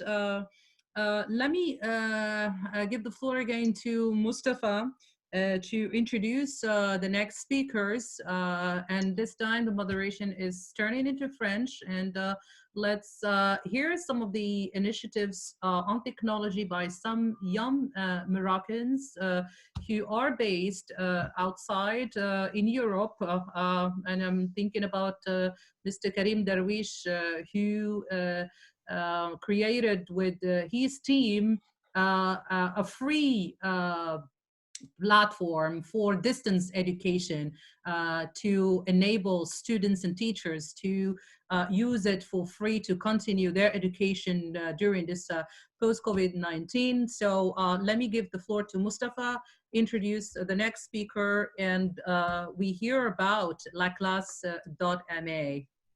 Mustafa, you have the floor. Merci beaucoup, Karima. Donc, voilà, comme tu l'as bien exposé, Karima, donc, il s'agit de Karim Darwish. Donc, je rappelle que Karim c'est un architecte de base et en même temps, c'est un consultant sur les thématiques, tout ce qui est lié au business intelligence, au monde de la data, etc. Karim, donc, il vit en France, mais il est très attaché, donc, disons, au Maroc. Et donc, il a lancé donc, le projet Laclasse.ma, qui est donc une plateforme d'éducation à distance qui facilite l'apprentissage et l'éducation, que ce soit pour les enseignants, mais aussi également voilà, pour les étudiants. Karim, merci d'avoir accepté déjà donc, notre invitation. Merci à vous. Voilà, donc je vais vous poser donc une question, si vous le permettez. Donc, voilà, question qui va alors dans le sens effectivement donc, de votre innovation. Alors, quel rôle, à votre avis, pour ces plateformes d'éducation donc aujourd'hui, en ce moment de crise? Parce que c'est vrai que ces plateformes-là existaient depuis un moment, mais c'est vrai qu'aujourd'hui, avec l'arrivée on va dire, de cette crise de Covid-19, et là, tout le monde est obligé d'être confiné, etc. Donc, on était obligé, et on a pris conscience rapidement de l'importance d'avoir des plateformes pareilles, parce que ça nous permettra effectivement donc d'éviter un peu les déplacements et d'être en présentiel. Donc, à votre avis, donc, est-ce que vous avez senti effectivement, c'est quoi déjà l'intérêt de ces plateformes en ce moment de crise? Et effectivement, est-ce que vous avez senti qu'il y a une augmentation d'usage effectivement de ces plateformes-là en cette période de confinement? À vous la parole. Before, I just wanted to tell our English speakers to follow the translation here on our chat room. And I would like to thank Mr. Absamad Belgada, who is doing a great job in translating and summarizing the speakers' major notes here in French and in English. Thank you so much. So Karim, you can go ahead. Okay. Karima, I can do it in English. It's not a problem. No, it's fine. It's fine. It's fine, okay. Okay. D'abord, je vous remercie tous pour ce webinaire et je suis très honoré d'être avec vous. Bon, pour rentrer directement au sujet, en fait, pour nous, en vrai, c'était pas, on n'a pas regardé le nombre d'utilisations, etc. au début avant de se lancer. Quand on a lancé cette plateforme, c'est parce que cette plateforme n'existait pas avant, surtout au Maroc et en Afrique, de telle manière simple, intuitive et facile. Notre but était vraiment de faciliter la tâche aux étudiants et aux professeurs pour maintenir leurs cours dans des meilleures conditions. Donc, on ne se considère pas concurrent avec des géants, ni avec des nouvelles plateformes. Donc, pour nous, on est spécifiquement pour le marché marocain et africain. On a pris en compte toutes les spécificités de ces marchés-là. Et avant de commencer le développement, on a fait plusieurs interviews et pour, bien sûr, dans le cadre de cette spécificité et de faciliter la tâche. D'accord. Et vous n'avez pas envisagé, Karim, on va dire des plans très adaptés pour cette circonstance? Parce que c'est vrai que peut-être vous avez développé votre business model sur la base, comme vous avez dit, effectivement, vous n'avez pas encore vu venir cette crise, et je pense que personne n'a vu venir cette crise, bien évidemment. Est-ce que vous n'avez pas, on va dire, adopté des stratégies d'urgence, effectivement, pour réagir vite? Et peut-être, je vais utiliser le mot surfer un peu sur cette vague-là, mais c'est vrai, parce que c'est votre champ de business, donc je pense. Effectivement. En fait, ce que je n'ai pas précisé, c'est que pour nous, le lancement, c'était le 13 avril, donc en pleine période de confinement. Donc vraiment, pourquoi on a lancé cette plateforme le 13 avril, même si normalement, pour un tel développement, pour un tel travail, ça prendra encore plus beaucoup de temps. Mais pour nous, c'était vraiment pour, c'est pas surfait, mais c'est d'aider les gens. C'est ça. On l'a lancé dans un esprit de solidarité. D'accord. Solidarité. Exact. Et donc, c'est quoi? Donc, si vous voulez donc un peu challenger un peu votre plateforme, c'est quoi votre modèle économique aujourd'hui, effectivement? Est-ce que vous essayez d'adapter un peu votre proposition de formation en fonction de chaque région, ou vous avez un pack de formation généralisé que vous essayez un peu on va dire, de diffuser sur tout le continent? Ok, d'accord. Juste pour nous, en fait, c'est un peu, il y a une petite confusion parce que nous, on n'offre pas des cours, en fait. Ce n'est pas nous. D'accord. Nous sommes une plateforme. Nous sommes l'intermédiaire entre le professeur et les étudiants, entre les écoles et les étudiants. Donc, nous, on offre la technologie et pour la pédagogie, il faut des gens qui sont experts dans ce domaine-là pour l'offrir. On croit bien que une fois que la technologie, on se concentre plus sur la technologie plus que la pédagogie, là, tout est perdu. On croit bien que c'est les experts qui doivent faire n'importe quel sujet, n'importe quel projet. Donc, c'est dans ce concept-là qu'on a conçu notre solution. Aujourd'hui, on a presque 20 000 étudiants qui utilisent notre plateforme après un mois, 2000 classes, plus que 2000 classes créées, 3000 établissements qui se sont inscrits. Donc, pour nous, franchement, pour un mois, en pleine période de crise, nous sommes bien, nos chiffres sont bien, on est content et on a senti qu'on a contribué à cette solidarité citoyenne africaine. Excellent, excellent. Peut-être une dernière question rapide. Si on fait un parallèle entre le cas de la France, là où vous habitez peut-être, et le cas marocain ou africain, voilà, en termes de pratique, effectivement, est-ce qu'on peut dire aujourd'hui qu'on a on va dire, une maturité, on va dire, sur le continent pour pouvoir adopter ce genre de plateforme? Effectivement, en fait, pour être clair, nous, le premier problème qu'on a rencontré, mais ce n'est pas vraiment un problème, mais ce que les professeurs, les enseignants, c'est une nouvelle méthode de travail, c'est une nouvelle culture. Nous, on offre chaque semaine 2 formations pour les habituer à cette nouvelle méthode et les habituer. En fait, c'est là où ça commence notre travail. Aujourd'hui, on a senti qu'ils sont très contents avec ces méthodes-là et qu'ils veulent l'adopter même après le Covid. On ne dit pas que c'est contre les cours en présentiel, mais non, en fait, c'est complémentaire. Parce que, comme on dit aujourd'hui, on essaie d'établir un mode d'éducation hybride qui mélange entre tout ce qui est éducation présentielle et éducation à distance. On va prendre le positif de chacun, comme ça, pour vraiment pour avancer dans le domaine de l'éducation nationale. En plus, comme on a bien précisé, il y a plusieurs problèmes, comme l'Internet. Vraiment, la moitié de la population mondiale, ils n'ont toujours pas accès à Internet. Et c'est là où je cite le Rwanda, qui est une exception et qui couvre aujourd'hui 100% des territoires, même ceux qui sont enclavés avec une technologie de satellite. Et je salue vraiment cette initiative. C'est là où les États ils doivent contribuer et doivent aider parce qu'aujourd'hui, on sait très bien qu'il y a beaucoup d'étudiants qui quittent l'école. Pourquoi? Parce qu'ils ne peuvent pas se déplacer ou bien parce qu'ils n'ont pas Internet. Voilà. Très bien. Très bien. Merci beaucoup, Karim, pour votre intervention. Éventuellement, on reviendra pour des questions éventuelles si on a, soit sur le live, soit effectivement parmi les intervenants. Voilà, donc je passe directement. Donc, le temps passe très, très, très vite, sachez-le. On doit accélérer. Donc, je passe rapidement pour Maïmouna Yadé, qui nous vient de Sénégal. Bienvenue, Maïmouna. Et donc, je rappelle, voilà, donc, Maïmouna, c'est l'une des femmes leaders, des jeunes femmes leaders, effectivement, donc, sur le continent, et qui travaille très sensible sur les questions de l'approche genre, de l'égalité des femmes, hommes, etc. Et qui Bonsoir Maïmouna, à ce qu'il paraît, on a un petit problème de connexion à ce qu'il paraît. J'espère qu'on arrivera à vous entendre comme il faut. Alors, on va essayer. Bon, je finis quand même l'introduction. Donc, Maïmouna travaille beaucoup, comme j'ai dit tout à l'heure, sur de l'approche genre. sur l'Afrique francophone en particulier. Ah, alors, je pense qu'on a un petit souci avec Rimona en termes de connexion. Je pense on trouve de mal en tout cas à vous entendre, Maimouna. Merci beaucoup à tous. Bonjour. Je voudrais peut-être à Karima de lui envoyer un texto si c'est possible de lui dire. Maimouna, I think vous m'entendez?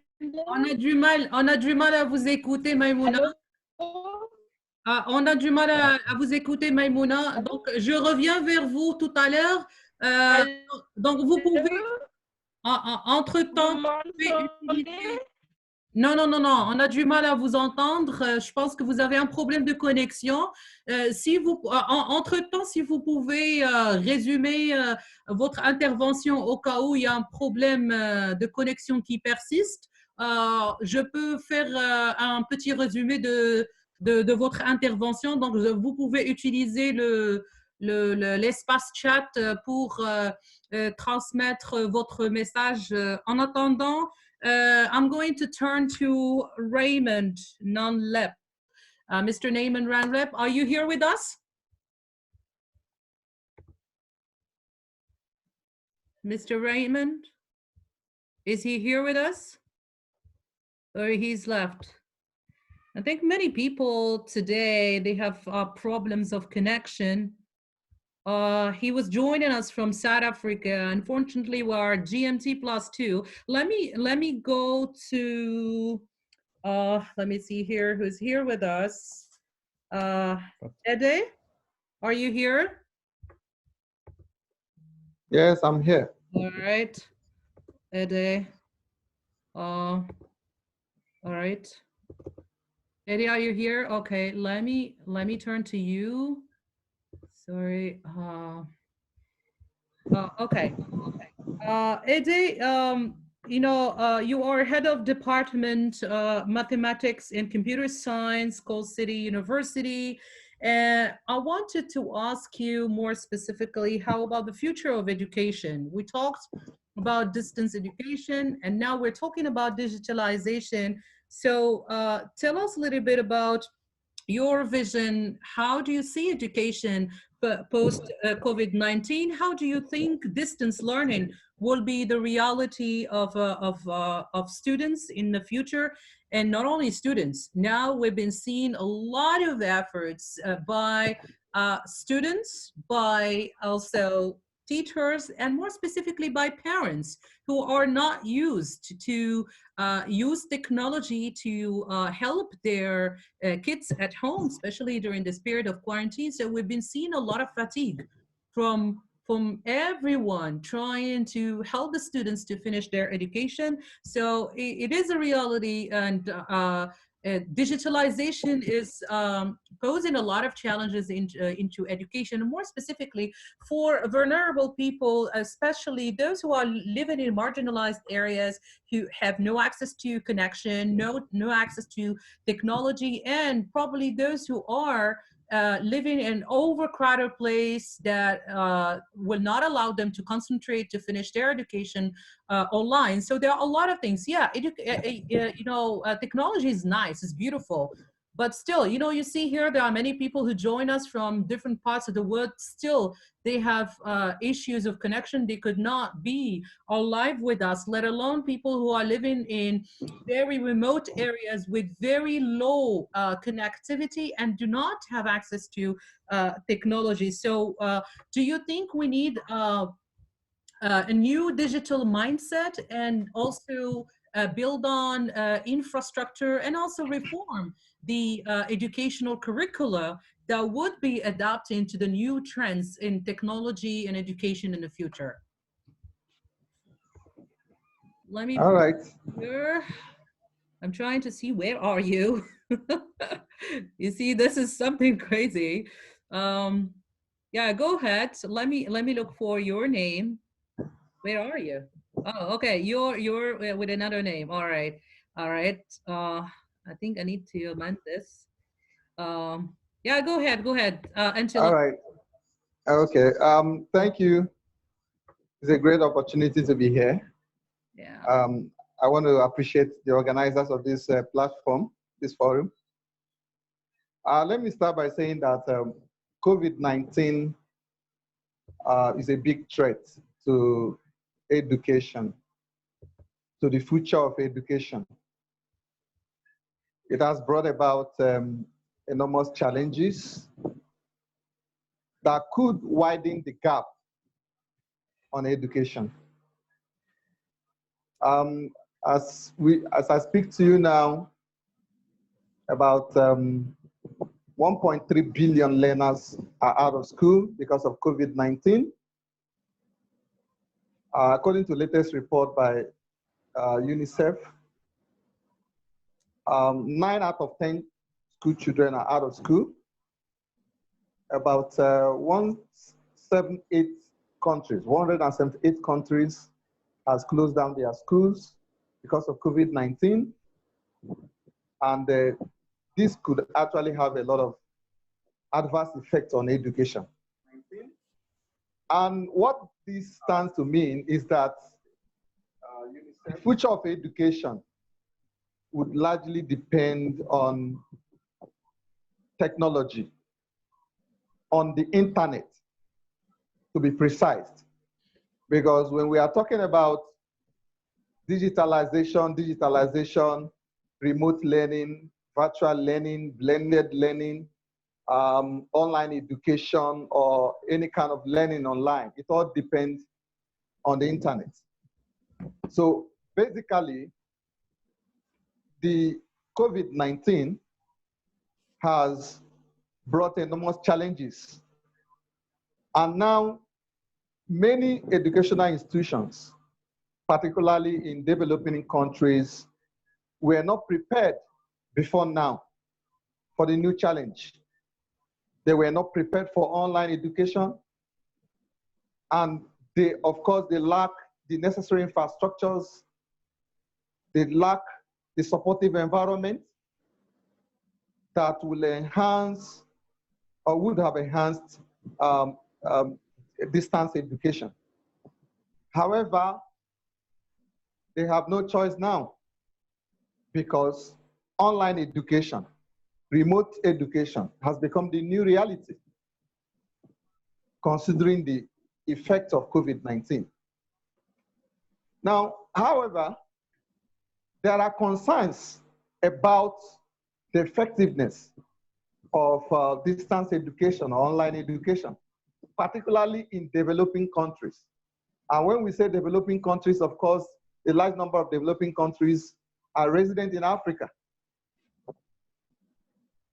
Even before the outbreak of COVID-19, many of our education systems in Africa were faulty. They lack the needed facilities that would even support education, as in physical education, face-to-face learning, talk less of technology-based education. But today, I think, despite the adverse effect of COVID-19 on education, I think COVID-19 could be a catalyst for the needed transformation or changes in our education systems, particularly in Africa. So there are a lot of challenges that comes with online education. Technology has its limitation because no matter how good technology could be, it cannot totally replace the teacher nor the school. And what this means is that even in advanced countries where they have all the needed infrastructures, they are still faced with different challenges in adopting full online education, or what we call remote education. So Africa has to face the new reality.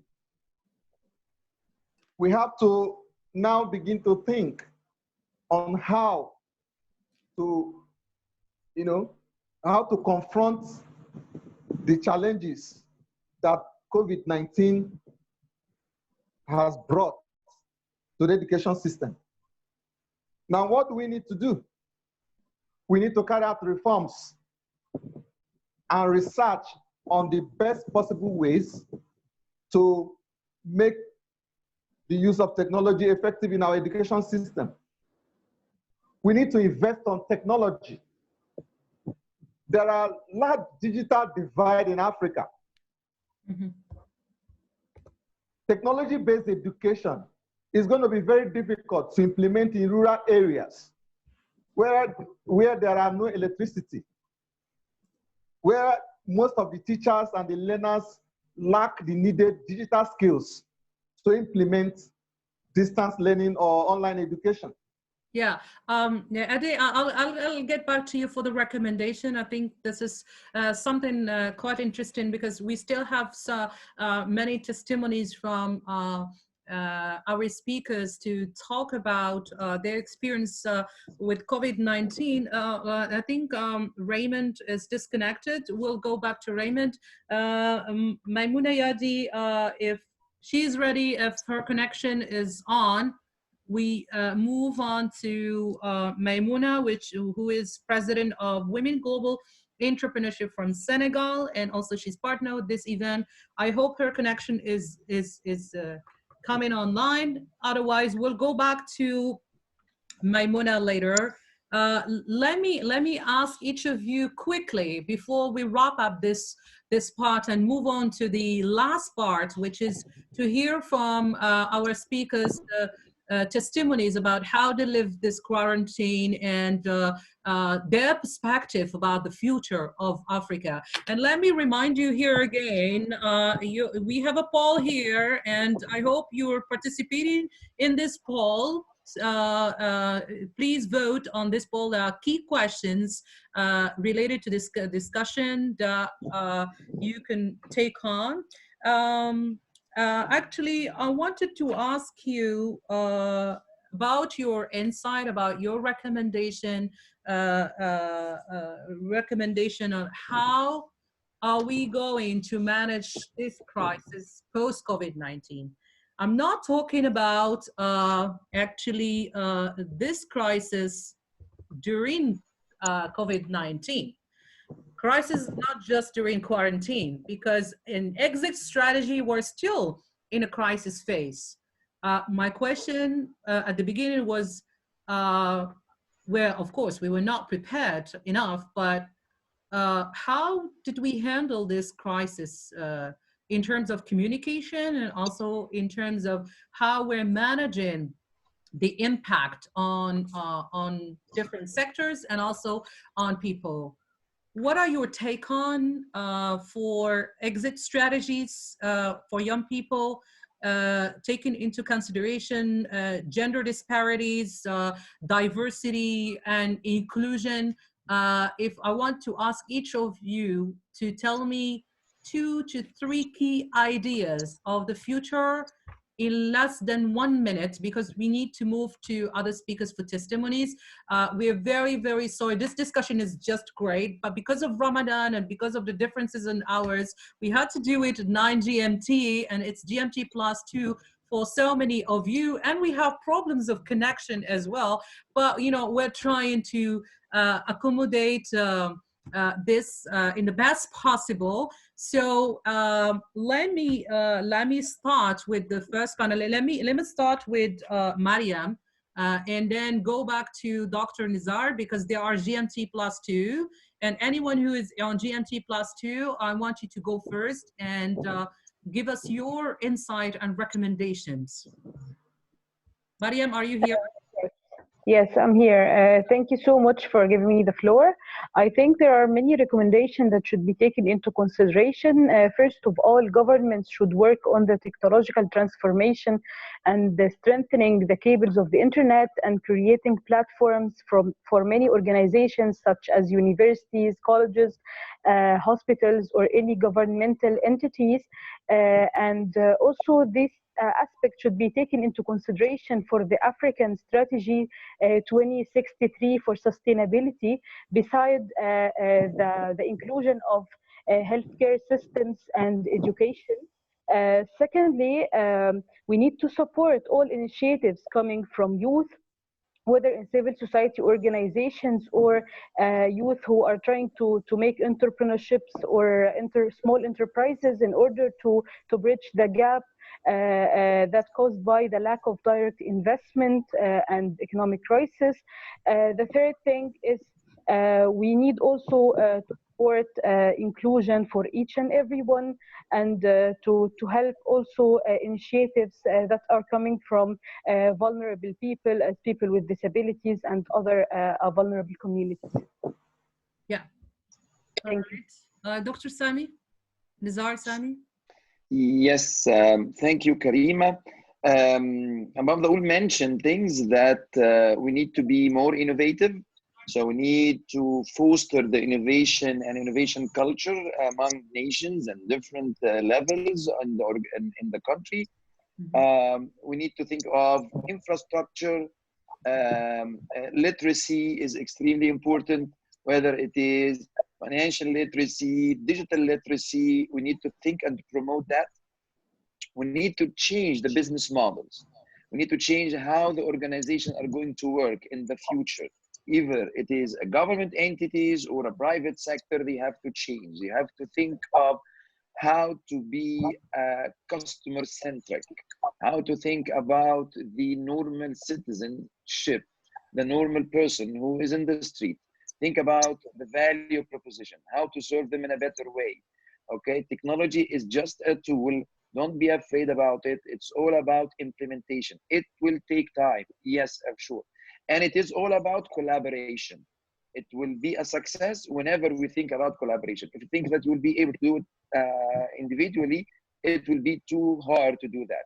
So be agile, innovative, change your business model, set your priorities, care about infrastructure, move on, use all the capabilities that we have, and you will lead in the future. Thank you. Yeah.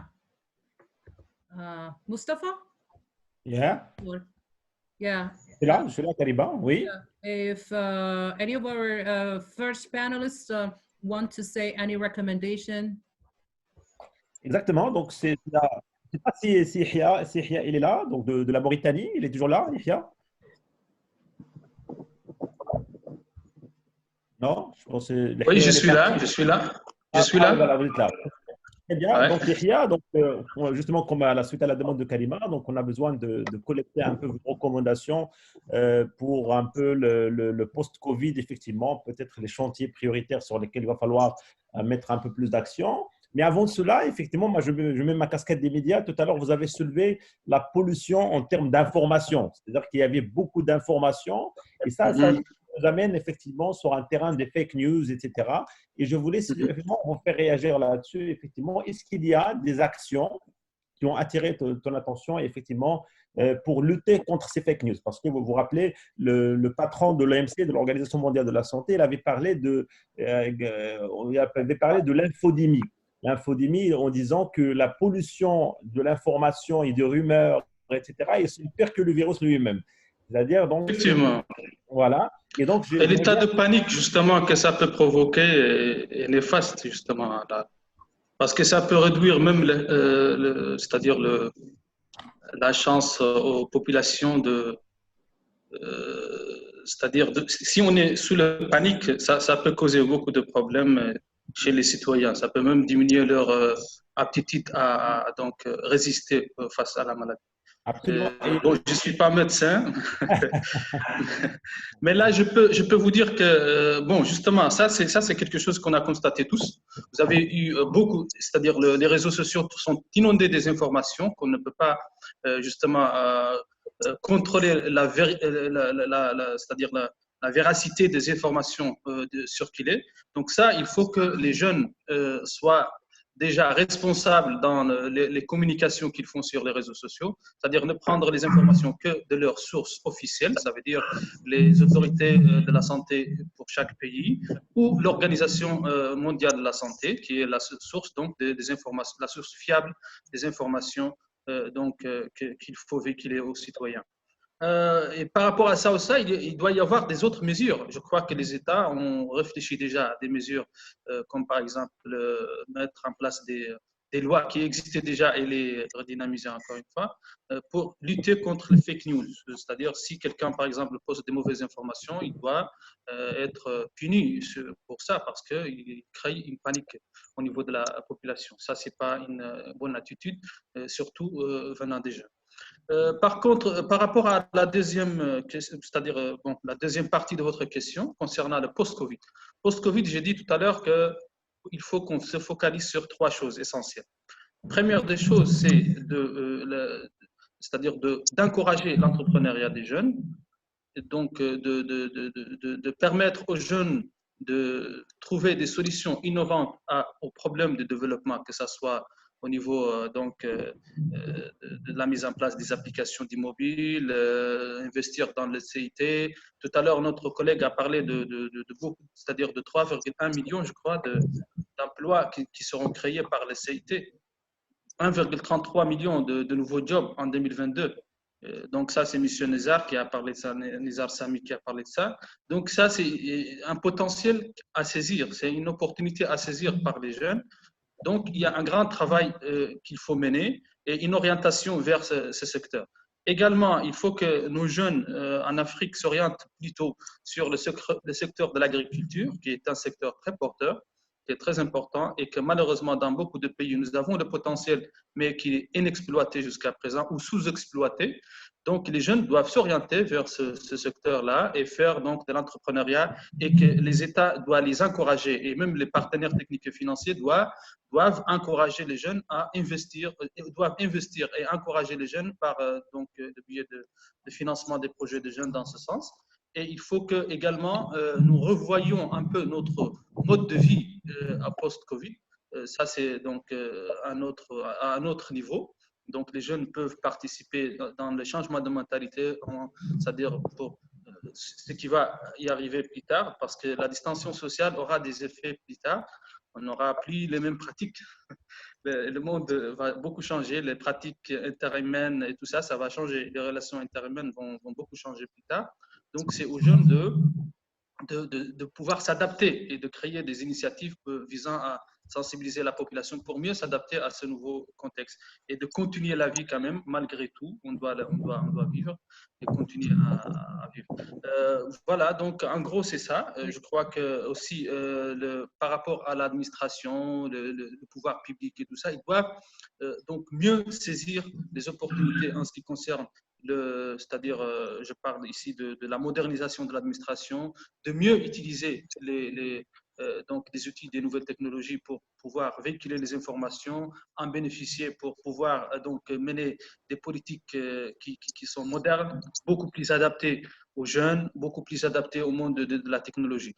Donc la digitalisation est maintenant, c'est-à-dire est inéluctable de tous les acteurs publics. Donc, il faut que vraiment nos États se focalisent beaucoup sur cet aspect. Et voilà, je crois que c'est l'essentiel en fait. Thank you. I think we're running out of time, and let me go to the last session and give the floor. I think Igwe is not connected. So let me start with Frank. Frank, are you here? Frank, put your mic on. Put your mic on. You are on mute. Can you put your mic on?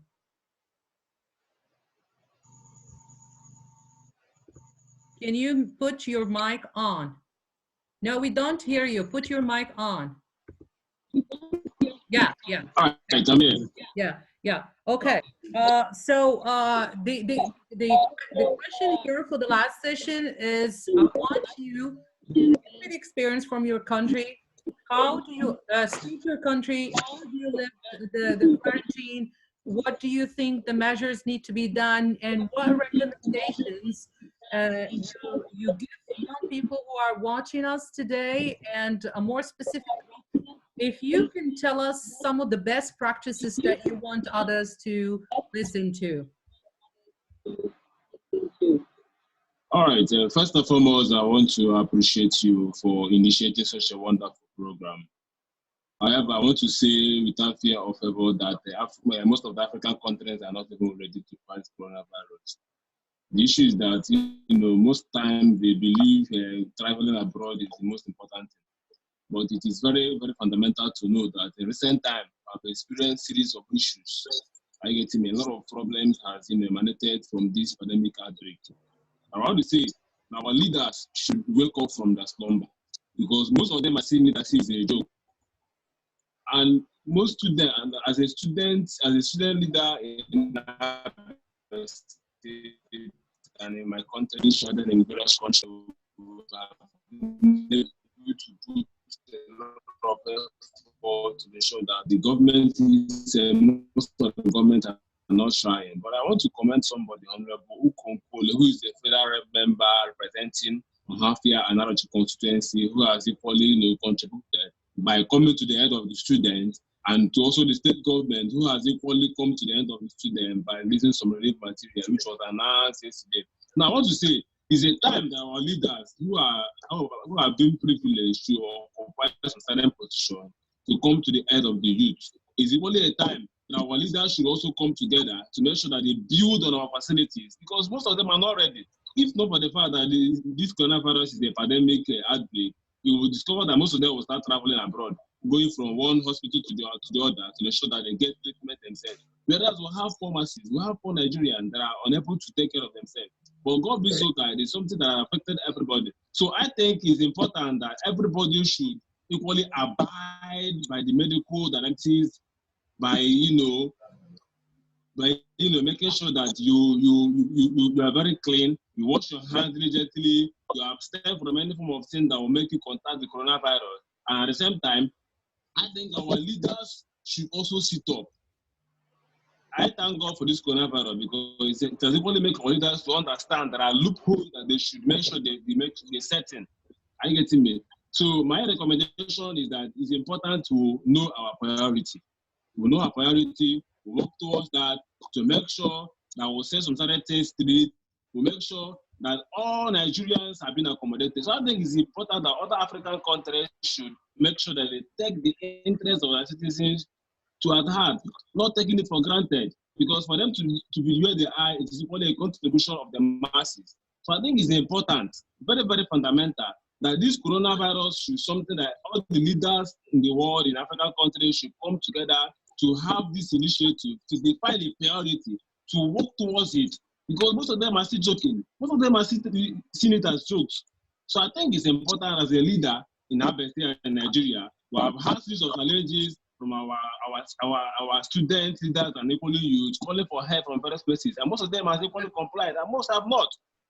So I am saying it's important that everybody who is in charge, who is involved in Nigeria, should wake up from slumber and see this thing as a time to go to the boat, to the country, and every African country out there should be Thank you, Frank. Actually, we're going to wrap up in about 15 minutes because some of our speakers, they have 2 a.m. in the morning. So actually, we did 3 webinars at once. Time is running up. So let me go to Mangon from Cameroon. Mangon, you're here with us? Yeah. Hello. I would ask others to put their mics on so that we can hear Mangon. Mangon, you have less than 1 minute, so just tell us where you're from, how you lived your experience in quarantine, if you have any initiative, and what advices you would give to young people, and if you have any type of key best practices that you saw or you witnessed or you participated in your country, Cameroon, that you want to share with young people across the continent. Please go ahead. All right, Karima, thank you very much for giving me this opportunity, and I appreciate and applaud your efforts. Looking at the situation in Cameroon, it is actually devastating. To begin with, Cameroonians actually have not accepted the fact that there is this COVID-19 situation, and because many youths were quarantined, not out of conviction, but out of fear. majority of the youth in Cameroon actually see this virus as a political weapon, and after some time that the government of Cameroon finally uplifted the ban, you could see many youths going back to the bars, many of them going to the nightclubs, and it actually has affected more of the youth, and they are now sick. You see from this action, you see that there is a lack of sense of maturity and self-control. Looking at the challenges, we see that there is a self-centeredness on the part of the government. Yes, because whether we like it or not, the things we do, the things we individuals do in life is get towards the survival of the fittest. I want to survive because before I see you surviving. And we see this on the part of the government of Cameroon. It's actually very devastating that the government went on and uplifted the ban, and youths went out to enjoy their lives, forgetting to know that their lives are at stake. So the government instead cherish the economy. They want to revive the economy because they are seeing that the economy is already falling and it is to their detriment, while putting the lives of the youth at stake. So it is really a devastating situation here in Cameroon. What I would like to suggest for initiatives is that the Cameroonian government, actually they are doing their best, and the youths are also, majority of those who own organizations like myself, we are doing our best, but I don't think the Cameroon government's best is good enough. There is a renowned bishop here called Bishop Cleda from Douala. He has actually discovered the cure. This shows that we Africans, we are not self-confident. He has discovered the cure and has cured already 500 Cameroonians. But actually, what is the government doing about it? The government is not kind of supporting. It is actually a philanthropist who came and gave him 50 million francs to be able to multiply more of the cures and cure more Cameroonians. But it is rather unfortunate that our government do not see his efforts. This goes to the other African countries. I pray and I beg that we should know our value. Africa has the life resources. Probably we are waiting for the fact that the cure should come from the European world. But to our greatest surprise, we have the cure in Cameroon, and there's also the cure in Madagascar. But it's good that the Madagascar government has acknowledged the fact that there's a cure, and they're already doing something about it. So I pray that the Cameroon government should see that there is a cure and should utilize it to the good of the Cameroonians, or to the good of the whole nation. Actually, thank you. Let me go. Okay. Let me go to Hafiz. Hafiz, are you here?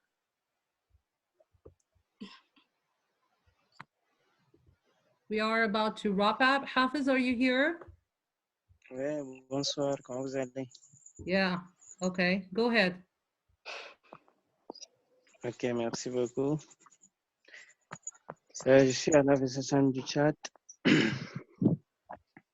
fait, j'ai bien suivi ce qui s'est passé tout à l'heure et je salue aussi ma collègue du Cameroun qui vient de passer. Et je pense que dans beaucoup de pays, nos gouvernants sont en train de faire beaucoup de choses que nous devrons les encourager. Ce n'est pas facile de gérer une pandémie pareille qu'on ne s'attendait pas. Mais beaucoup des efforts sont en train d'être faits. C'est encourageant. En fait, à notre niveau ici au Tchad, bien sûr, moi je suis du Tchad. Ce que nous faisons, c'est que nous sensibilisons les gens qui beaucoup ne croient pas même à la maladie. Et donc, quand on leur dit que c'est ça, ils disent non, ça c'est seulement du palu, on vivait de ça avant, donc c'est pas quelque chose de nouveau, nous pouvons gérer. Donc, ce que nous essayons de faire, c'est de les sensibiliser que la maladie est vraiment réelle et qu'ils devraient vraiment prendre en compte ce qui se passe. Donc, voilà d'une manière générale ce que nous faisons ici au niveau du Tchad pour sensibiliser les gens. pour leur dire que la maladie existe vraiment. Et voilà ce qu'il faut faire. Il y a les mesures barrières. Il faut se laver les mains. Il faut quand même aussi la distanciation. Le gouvernement a pris certaines mesures telles que la fermeture des commerces non essentiels. Les grandes villes sont en quarantaine pour empêcher la propagation de la maladie, etc. Je pense que nous, les jeunes, nous devrons beaucoup plus soutenir les efforts du gouvernement parce que l'Afrique en général, on ne s'est pas préparé à une telle maladie, à une telle chose qui peut quand même mettre l'économie nationale et internationale à ce niveau. Donc voilà d'une manière bref ce que nous vivons ici et ce que nous faisons en tant que des jeunes. Merci. Okay, Fatima?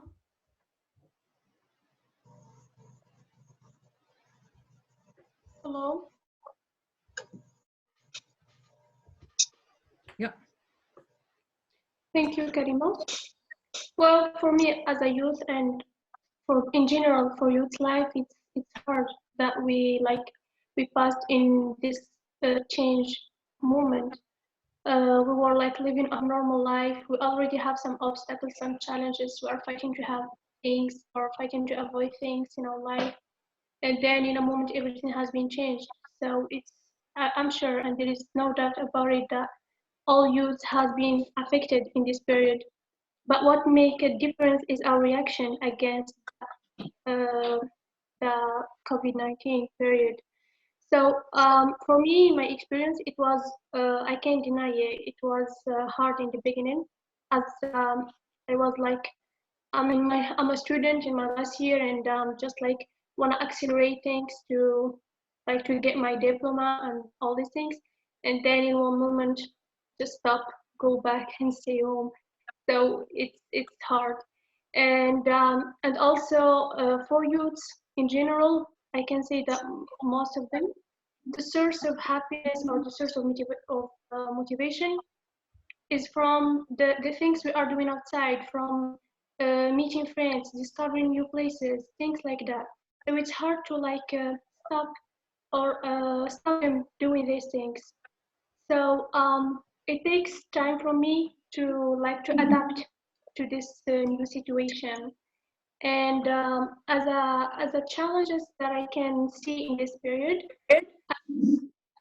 I would say that the big challenge that are like all Africa countries are facing is all of them are under technology title, because we can see that all youths are like having challenges just in front of this technology.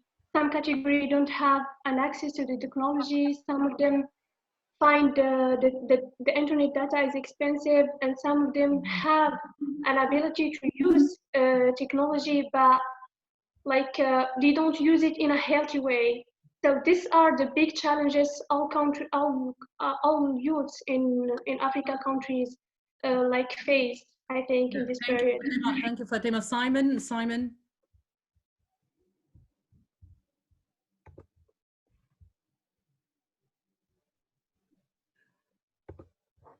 Yeah, Simon, put your mic on. So we're going to wrap up in about 5 minutes from now, please. So go ahead, quickly. I think we're running out of time. Yeah, go ahead, Simon. Yeah, and, good morning, thank everyone. you so much for also helping to organize this. Oh, okay. Good morning, everyone. This is a wonderful privilege, and I am not taking this for granted. During this quarantine period, yes, I took the advantage to develop myself academically. I took online courses, attended webinar seminars as tailored to my profession. I did a lot of exercising, and I looked at things Nigerians would need as required as regards to information. Myself and my team, we created an app that It's called Risk Check Dashboard. We also created another app using geospatial intelligence that we could use for contact tracing, but we are still trying to see how we could get presentation opportunities with the government so that we could present that to them. That is the model that South Korea is presently using in contact tracing during community spread. During this period, a lot of Nigerian youth have faced a lot of challenges, such as schools shutting down, religious gathering. We can't have congregational prayers again, especially during this month of Holy Ramadan. Sporting activities are banned. Private employers are firing workers. And in Nigeria, the youth make up most of the workforce. And at our population at the moment, we are over 200 million. But the youth draw a strength of like 70%, and most of them are self-employed. Some of them are into small, medium enterprise. And at this period, a lot of businesses are nosediving. Palliative didn't go round. The government promised so many people palliative welfare food. It didn't go round. The youth became angry and hungry. They're hungry, and that transferred to anger.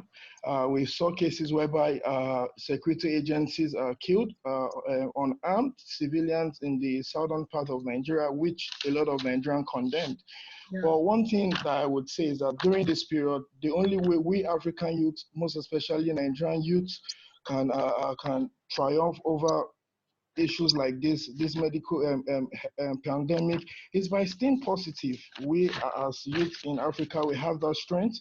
If we stay positive, if we follow laid down rules and protocols given to us by the government, I don't think we'd have clashes with the security agencies. Thank you, Simon. Then Simon. Aside from that, Simon, if you can write in the chat room your application. I know I saw your application that you did an app to track COVID-19 cases and the other applications, so that we can share it with our youth later after this chat. So let me move to Anzaku. Anzaku, if you can tell us the last word, because you're from the same country, but I wanted to focus on the key recommendation as we're wrapping in less than 5 minutes. So we still have, I think Raymond is here with us. Raymond is here. I don't know if he's listening to us, but tell us your last word, your key recommendation as you live this quarantine. What is the lesson learned that you wanted to share with participants?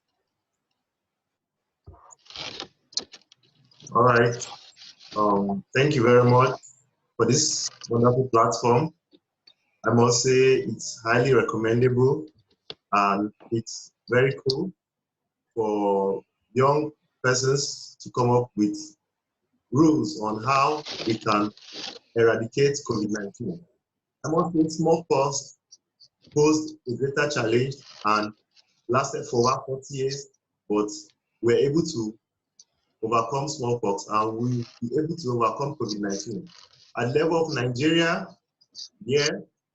we are having few issues, like rightly said, the distribution of palliatives. We don't really know where the funds are going to, but we as youth, we form majority of the workforce. So thus, most youth are now unemployed, like what Access Bank did after donating 1 billion to the federal government. They later came back after many youths. It was very, very bad. But at the level of National Association of Nigerian Students, through the Office of the President, we have been trying to get palliative, and we have been distributing. Because my secretariat is at FCT, University of Abuja. I must also commend the Senator Aduda, because he has shared over 4,500 bags of rice and another 1,000 bags of rice. We also have been reaching out to the less privileged to also see how they can get this palliative. And also the NextGen president, that's the National Bank of Nigeria, he also gave us some palliative for North Central. Yeah. So with some of these palliative, we have also donated, and we hope more can come, so we can alleviate the suffering among youth, because I will say these are trying times, and COVID-19 that is caused by COVID, Yeah. Thank you. Thank you. Yeah. What is your last advice? Because I'm wrapping up now. What is your last advice? Just in 2 words. Well, my last advice is for the federal government to ensure they place strict adherence for people to use their face masks and also maintain social distancing during public gathering, and also encourage the use of classroom so that people can go to education class. Yeah, thank you so much. All right. Raymond, are you here? I think he's not listening to us. I think he has a connection issue. Okay, let me wrap up with the last words, which is going to be in Arabic. So we started English, French, firstly. So I'm going to give the floor lastly to Mr. Adil Hiba, who is going to give us a wrap up in Arabic about the importance of this sharing experiences. We apologize because the time zone is different. And actually, we've been live since 9. So actually, we did 3 webinars in one. So actually, it was meant to be a forum, not a webinar, because a webinar is a maximum 1 hour 30. So we wanted to cover the maximum. And we're going to do a follow-up on this webinar later, where we saved all your comments here, and we're saving the comments from the live chat, and we're going to send you a report, and we're going to organize a series of other specific 1 hour webinar to tackle different aspects of what we talked about. And also I wanted to take this opportunity here to announce that the International Center for Diplomacy, in addition to partners such as Laclasse.ma, Karim Darwish is here with us. We worked on an announcement that will be published tomorrow. So stay tuned for that. This initiative is meant to join the initiative of Laclasse.ma, which is a free educational platform. And we're going to do free educational courses for African youth. It's actually courses on digitalization. Since we talked about that, we need to empower youth and coach them to have what we call a digital passport, so that they can be able to use digital platforms for their work, for their education. So we're going to launch free courses, and we're going to have a variety of volunteer coaches from different African countries to run with us. This is a volunteer initiative. So we're volunteering our time and expertise to deliver free courses for African youths during quarantine, support quarantine. So stay tuned for that. And let me turn to Adil Hiba. So Adil Hiba, you give us the wrap up of last word in Arabic. And let me thank Absamad Bilgada, who is a member of ICT2, who is doing a marvelous job in translating into French, English, and Arabic in the chat, and also in the live chat. And also those who worked with us in this webinar, in the back office, the team members of the International Center for Diplomacy who are here with us, all our partners, especially that the time zone is very difficult. Ramadan is quarantine. You've been patient with us for 3 hours of discussion. Thank you so much. So Adil Hiba, you have the floor for less than a minute wrap up in Arabic. Okay, thank you. Thank you, Ms. Karima. أنا استمعت جيدا. Okay. Entendu? أنا استمعت جيدا للمداخلات وللمشاركات وللمساهمات القيمة والمهمة من طرف المشاركين الشباب. وفي الحقيقة نقاش غني جدا، فيه تجارب متعددة، فيه أفكار مهمة ممكن أن تكون يعني أن تشكل أرضية صلبة للانطلاق نحو التفكير العلمي والميداني والاستشراف في مآلات ما بعد عالم ما بعد كورونا، وخصوصا إفريقيا ما بعد كورونا، كيف ستكون وكيف ستكون شعوبها وكيف ستكون يعني دولها وكيف سيكون اقتصادها واقتصادياتها، كيف سيكون مستويات النمو.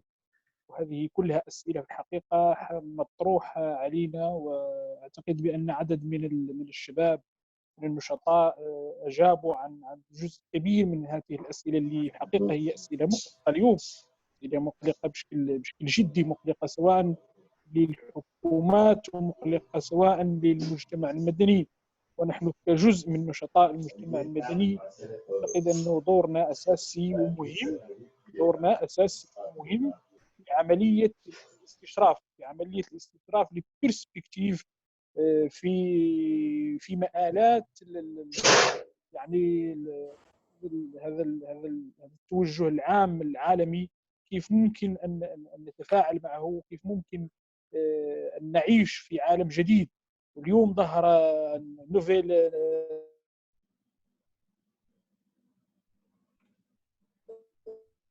I think you have a problem with connection.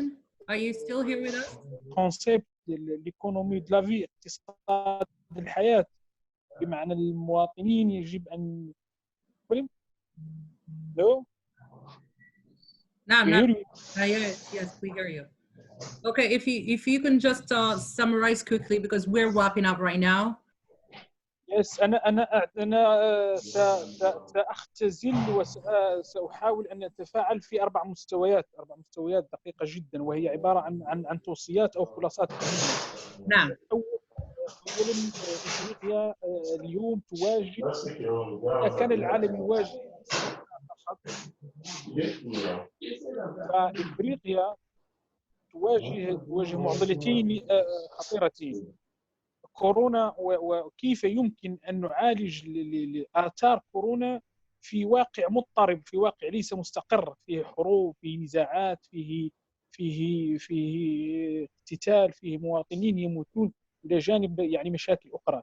إذن يجب أن نفكر جيدا في كيف يمكن أن نعالج آثار كورونا في ظل واقع غير عادي، غير سوي. إذا كانت أوروبا ستعالج مشاكلها الاقتصادية، فإفريقيا اليوم يجب ربما أن تعود لسنوات لكي تستطيع أن تواكب هذا، لأن الدفء.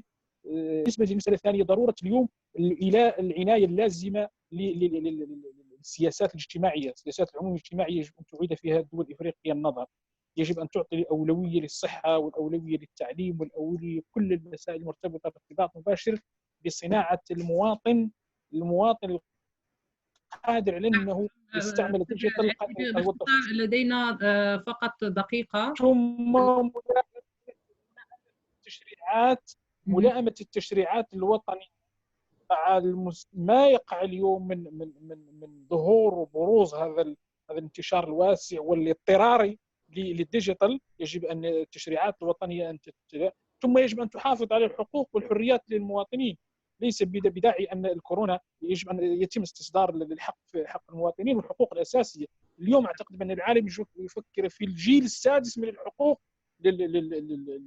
للمواطنين، واعتقد بان افريقيا قادره على ان، وكما قلت، ملائمه كذلك البرامج التعليميه يجب ان تعيد النظر فيها الدول الافريقيه حتى نستطيع ان نعطي مواطنا افريقيا يستطيع ان يشتغل بالديجيتال ويشتغل بالوسائل التواصل التي فرضتها عليه.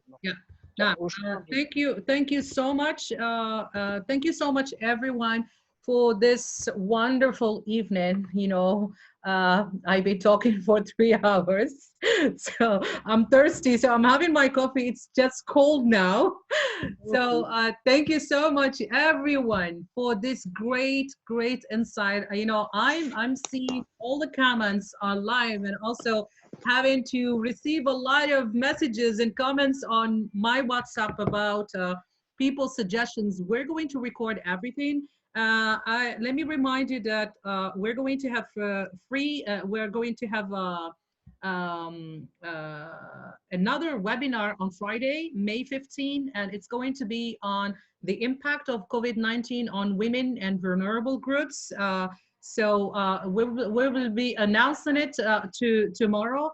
Also, as I said, we're going to launch the initiative with Laclasse.ma tomorrow for the June free training webinars for African youth. So I would invite you to follow us on Facebook and stay tuned for these upcoming initiatives. Also, the International Center for Diplomacy, due to this critical period of COVID-19, is going to launch free membership of ICD from May 2020 to next May 2021. So if you are interested to join our organization, you are welcome. We will be launching the registration form very soon. So you're welcome with us. We're launching free membership for this year. Let me remind you that the International Center for Diplomacy is initiating talks between May and September with the aim of, preparing a future vision by African youth and also women about how Africa will look like in the coming months and in the future ahead in post-COVID-19.